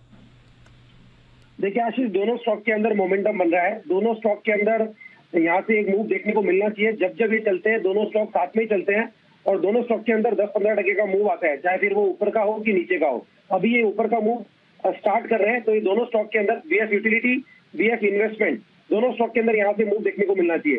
बीएफ इन्वेस्टमेंट पिछले 4 दिनों के हाई ब्रेक कर रहा है। 300 का लेवल जैसे ही ब्रेक करेगा 310 315 रुपए तक का मूव बीएफ इन्वेस्टमेंट के अंदर देखने को मिल सकता है। बीएफ यूटिलिटी, ये स्टॉक के अंदर भी मोमेंटम बन रहा है। पिछले 4-5 दिनों के हाई ब्रेक हो रहे हैं। स्टॉक के अंदर ऊपर में 425 रुपए से लेकर 440 रुपए तक का मूव बीएफ यूटिलिटी के अंदर देखने को मिलेगा। तो दोनों स्टॉक के अंदर यहाँ से ऊपर का मूव इस हफ्ते में देखने को मिल सकता है। दोनों स्टॉक्स में आपको यहाँ से ऊपर का मूव देखने मिल सकता है। और देखिए दोनों स्टॉक्स एक साथ चलते हैं और यहाँ पे अच्छी खासी तेजी देखने मिल सकती है। काफी सारे स्टॉक्स पे हमने तेजी की चर्चा की, लेकिन कुछ एक स्टॉक्स है जहाँ पे गिरावट भी है। सीएट को देख लीजिएगा, करीब करीब 2.25% के आसपास की गिरावट जो है सीएट में देखने मिल रही है। पिछले कुछ मिनटों में दबाव जो है वो थोड़ा और गहराता हुआ नजर आ रहा है। एक बार क्विकली कुणाल जी के पास चलते हैं पूछने के लिए कि सीएट के चार्ट्स कैसे लग रहे हैं। कुणाल जी, सीएट को देखिएगा, पिछले कुछ मिनटों में दबाव जो है वो थोड़ा और बड़ा है। क्या लगता है, टायर स्टॉक्स वैसे भी आज थोड़े गिरावट दिखा रहे हैं, क्या करना चाहिए सीएट में? देखिए चार्ट बहुत ज़बरदस्त है वरुण। इस स्टॉक में हमने बड़ी एक तरफा तेजी देखी, सीएट में, अपोलो टायर्स में, जेके टायर्स में, सभी में बड़ी अच्छी तेजी बनी है। लेकिन अब सीएट एक रेजिस्टेंस के आसपास ट्रेड कर रहा है और 2000 का जो लेवल है ये स्टॉक के लिए एक ट्रेडिशनल रेजिस्टेंस रही है। तो मुझे लगता है कि इन स्तरों के आसपास कुछ बिकवाली का आना स्वाभाविक है, लेकिन अभी भी चार्ट पे कोई बहुत बड़ी तब्दीली नहीं है। तो जिनके पास पोजीशन है, एक स्टॉप लॉस रखकर अभी भी होल्ड कर सकते हैं। स्टॉक 2000 को पार करेगा तो इसमें नई खेप तेजी की देखने को मिलेगी। तो फिलहाल मेरी राय में एक टाइट ट्रेलिंग स्टॉप लॉस रखकर होल्ड करें। डेफिनेटली, तो सीएट में एक टाइट ट्रेलिंग स्टॉप लॉस जो है वो रख के आपको होल्ड करना है। और आज काफी सारे स्टॉक्स ऐसे हैं जहां पे गिरावट हुई है। आप रेलवे स्टॉक्स देख लीजिएगा, आईआरएफसी करीब 2.5% के आसपास की गिरावट जो है वो यहां देखने मिल रही है। माज़गाडॉक सुबह करीब 1-1.25% के आसपास की गेंद से अब देखिए करीब 0.5% के आसपास की गिरावट जो है माज़गाडॉक में देखने मिल रही है, यानी कि ऊपरी स्तर से माज़गाडॉक भी गिरा है। जोमेटो को देखिए करीब 5% के आसपास की गिरावट जो है आज जोमेटो में भी देखने मिल रही है। तो ऐसा नहीं है कि मिड कैप में सारे स्टॉक्स में आपको तेजी देखने मिल रही है, काफी सारे स्टॉक्स ऐसे हैं जहां पे अच्छी खासी गिरावट जो है वो आज के ट्रेडिंग सेशन में आपको इन काउंटर्स में भी देखने मिली है। पिछले कुछ मिनटों में आईआरबी इंफ्रा में देखिए करीब 1.7% के आसपास की गेंस देखे गए हैं। निचले स्तर से जो है वो आईआरबी इंफ्रा जो है वो भी थोड़े बहुत गेंस दिखाता हुआ आखिरी मिनटों में। और पिरामल एंटरप्राइजेस, सीजी पावर, यहाँ देखिए 1.4% के आसपास की गेंस जो है वो पिछले कुछ मिनटों में इस काउंटर में भी देखने मिल रहे हैं। तो एक अच्छी खासी तेजी जो है कुछ सिलेक्टिव जो बैंकिंग काउंटर्स है या फिर जो रेट सेंसिटिव है, जैसे कि मैं कह रहा हूँ कि लगातार रेट सेंसिटिव आशीष जो है वहाँ पे अच्छी खासी तेजी जो है आज की ट्रेडिंग सेशन में देखने मिल रही है और आरबीआई की पॉलिसी जो है उसके पहले रेट सेंसिटिव जो है वो अच्छी खासी तेजी दिखा रहे हैं। लेकिन चलिए मार्केट में आखिरी का 2 मिनट बचा है तो एक बार फटाफट रिकैप कर लेते हैं। तो अच्छा खासा ट्रेडिंग सेशन आज देखने मिला और मिला जुला ट्रेडिंग सेशन जो है वो भारतीय बाजारों में आज के दिन देखने मिला है। शुरुआत काफी हद तक कमजोर हुई थी लेकिन उसके बाद देखिए आज का हाई अगर आप निफ्टी का देखेंगे तो 18,728 के आसपास का हाई था और 18,551 के आसपास का लो था। तो उसके ऑलमोस्ट मिड पे ही हम आके क्लोजिंग दे रहे हैं। हालांकि आखिरी घंटों में जो निश्चित रूप से रिकवरी देखने मिली और खासकर बैंक निफ्टी यहाँ पे नजर रखेगा 200 पॉइंट के आसपास की तेजी बैंक निफ्टी में देखने मिली। एक समय तक करीब 250 पॉइंट के आसपास की तेजी जो है वो बैंक निफ्टी में देखने मिल रही थी और यहाँ से सबसे ज्यादा सपोर्ट जो है आज हमारे बाजार को मिला है। क्या निजी बैंक, क्या सरकारी बैंक, क्या छोटे बैंक, क्या बड़े बैंक, तमाम वो बैंक है जहां पे आज की ट्रेडिंग सेशन में आपको तेजी देखने मिली, जहां से सपोर्ट मार्केट को मिला है। इसके अलावा अगर आप देखेंगे तो सपोर्ट मेटल काउंटर से मिला है, करीब 2.3% के आसपास के अगेंस्ट वहां देखने मिल रहे हैं। वहीं रियल्टी काउंटर्स जो रेट सेंसिटिव है वहां पे अच्छी खासी तेजी देखने मिली। एनबीएफसी काउंटर्स को देखेगा, एमएनएम फाइनेंस जो कंपनी ने अपना अपडेट दिया है उसका इंपैक्ट एमएनएम फाइनेंस में देखने मिला, अच्छे खासे गेंस इस काउंटर में थे। इसके अलावा बाकी एनबीएफसी काउंटर्स अगर आप देखेंगे तो वहां पे भी आज के ट्रेडिंग सेशन में अच्छी खासी तेजी देखने मिली। लेकिन फिसड्डी साबित हुए हैं आईटी काउंटर्स, करीब 0.5% के आसपास की गिरावट जो है वो आईटी काउंटर्स में हुई है और ऑटो काउंटर्स यहाँ पे भी गिरावट है। फार्मा काउंटर्स में भी आज के ट्रेडिंग सेशन में अच्छी खासी गिरावट हुई है। लेकिन क्लोजिंग देखिए 18,690 के आसपास जो है वो यहाँ पे निफ्टी क्लोज होता हुआ नजर आ रहा है। करीब 4 से 5 पॉइंट के आसपास की गिरावट जो है वो निफ्टी में देखने मिल रही है। सेंसेक्स में अगर आप देखेंगे तो 60 से 65 पॉइंट के आसपास की गिरावट जो है वो यहाँ पे सेंसेक्स में देखने मिल रही है और बैंक निफ्टी जो है वहाँ पे 200 से ज्यादा पॉइंट के आसपास की तेजी जो है वो देखी जा रही है। नो डाउट निफ्टी फ्यूचर जो है वो स्लाइटली हरे निशान में बंद हो रहे हैं। डाउ फ्यूचर्स को अगर आप देखेंगे तो 100 पॉइंट के आसपास की गिरावट जो है वो अभी फिलहाल डाउ फ्यूचर में देखने मिल रही है। हमारे मार्केट जब बंद हो रहे हैं और नैस्डैक फ्यूचर्स को अगर आप देखेंगे तो 30 पॉइंट के आसपास की गिरावट वहां भी देखने मिल रही है। तो मार्केट में निचले स्तर से शानदार रिकवरी जो है वो देखने मिली है। ऊपर आए थे लेकिन ऊपरी स्तर से थोड़ी बहुत मुनाफा वसूली भी देखने मिली और सुबह जहां हमारे मार्केट शुरू हुए थे वहीं जाके हमारे मार्केट्स बंद हो रहे यानी कि फ्लैट क्लोजिंग जो है आज हमारे मार्केट्स में देखने मिल रही है। बिल्कुल फ्लैट क्लोजिंग यहाँ पर आपको देखने को मिली लेकिन एक्शन भरपूर है बाजार बंद होने के बाद भी। सबसे पहले आपको बता दूं कि शाम 5:56 पर हार्ट अटैक के जो नए मामले आ रहे हैं आप सुनते ही देखें तो रोंगटे खड़े हो जाएंगे। काफी केसेस ऐसे देखने को मिल रहे हैं जहां पर 20, 30, 23 साल के जो युवा हैं इनकी मृत्यु हार्ट अटैक के चलते यहाँ पर देखने को मिली है। तो इसका विश्लेषण करेंगे, क्या हो रहा है, क्यों हो रहा है, कैसे हो रहा है, ये भी जानेंगे। साथ में 6:26 पर आपके पोर्टफोलियो में सही बैलेंसिंग क्या होनी चाहिए। अगर आप निवेश करते हैं तो कितना डेट रखें, कितना इक्विटी रखें और कैसे आप म्यूचुअल फंड्स के माध्यम से एक बैलेंस बनाकर चल सकते हैं अपने पोर्टफोलियो में, ये हम डिकोड करेंगे। लेकिन सबसे ज्यादा इंटरेस्टिंग आज के सत्र में और जिसका इंतजार मुझे भी है वो है एग्जिट पोल का। हिमाचल और गुजरात में जो चुनाव हुए उसके बाद जो एग्जिट पोल के नतीजे आएंगे इसके विश्लेषण के लिए भी आपको कहीं और जाने की बिल्कुल जरूरत नहीं है। जी बिजनेस पर आपको पूरा अपडेट मिलेगा। शाम को 7:56 पर जितने भी एग्जिट पोल हैं सबका जो सटीक विश्लेषण है वो आपको देखने को मिलेगा। गुजरात और हिमाचल के जो नतीजे आएंगे उसका एग्जिट पोल डेफिनेटली। तो एग्जिट पोल जो है उसके ऊपर कहीं ना कहीं आपको पता चलेगा कि किस तरह का एग्जिट पोल आएगा और कौन इलेक्शन जो है वो जीतने वाला है। तो यहाँ पे आपकी नजर होगी तो काफी सारे स्पेशल शोज लाइंड अप है जहाँ पे आपको नजर रखनी है। लेकिन चलिए हमारे जितने भी गेस्ट है उनसे हम विदा लेते हैं। कुणाल जी, सुमित जी, वागले जी, किरण जादव सर, सचिदानंद जी, आशु मदान जी, सिद्धार्थ सेदानी जी, आप सबका बहुत बहुत शुक्रिया आज हमारे साथ जुड़ने पे और मार्केट पे चर्चा करने के साथ ही साथ अपने बेहतरीन कॉल्स देने के लिए। तो चलिए मार्केट का एक्शन जो है वो तो पूरा हो चुका है लेकिन आगे एक्शन काफी सारा बचा हुआ है और ये बताने के लिए हमारे साथ सीधे जुड़ चुके हैं मृत्युंजय झा जी। मृत्युंजय, मार्केट में तो हमने देखा कि काफी सुस्ती देखने मिली, जहां खुले थे वहीं आके बंद हुए। आप बताइए आपके शो में क्या स्पेशल है? हम तो जहां खुले वरुण वहां आए नहीं दोबारा। ओके, मतलब बड़ी तेजी का माहौल बना हुआ है। 9 महीने की ऊंचाई पर है गोल्ड। आप देखिए कि इस वक्त एमसीएक्स पर गोल्ड का भाव 54,133 के स्तर पे है और इसलिए आज की हमारी थीम है कब तक 56। अच्छा, और क्योंकि रिकॉर्ड ऊंचाई से महज 2,000 रुपए की दूरी बच गई है गोल्ड में। अच्छा है, खराब है? अच्छा है गोल्ड, जिन लोगों ने लिया उनके लिए अच्छा है, जिन लोगों ने लिया है उनके लिए अच्छा है और जिन्होंने नहीं लिया है, जिनको लेना है उनके लिए खराब है। अच्छा, मैं कहीं सुन रहा था मृत्युंजय कि अब गोल्ड के जगह लोग शादियों में सिल्वर लेना शुरू कर दिया लोगों ने। अब सिल्वर भी नहीं ले पाएंगे। चांदी आप देखिए 65,000 के ऊपर है। ओके, वो गाना है ना कि सोने पर छाई महंगाई में चांदी ले आई। अब ये कि सोने पे भी महंगाई छाई और चांदी पर भी, तो आप कुछ नहीं ला पाएंगे जो माहौल बन रहा है इस वक्त। तो बड़ी तेजी है और अच्छी बात है। लेकिन अब हम ये बताएंगे कि यहाँ से आगे बाजार कहाँ जाएगा। लेकिन कल से आपके लिए बहुत कुछ खास और होने वाला है, क्योंकि कल से खुद अनिल जी यहाँ पे मौजूद होंगे स्टूडियो में, और आपको मार्केट का पूरा एक्शन बताने के लिए, डिटेल में समझाने के लिए। तो आप लोगों का प्रेशर भी थोड़ा कम होने वाला है कल से, ये एक अच्छी बात है। तो कल से एक नए जोश में, नए अंदाज में हम लोग फिर से दिखेंगे। लेकिन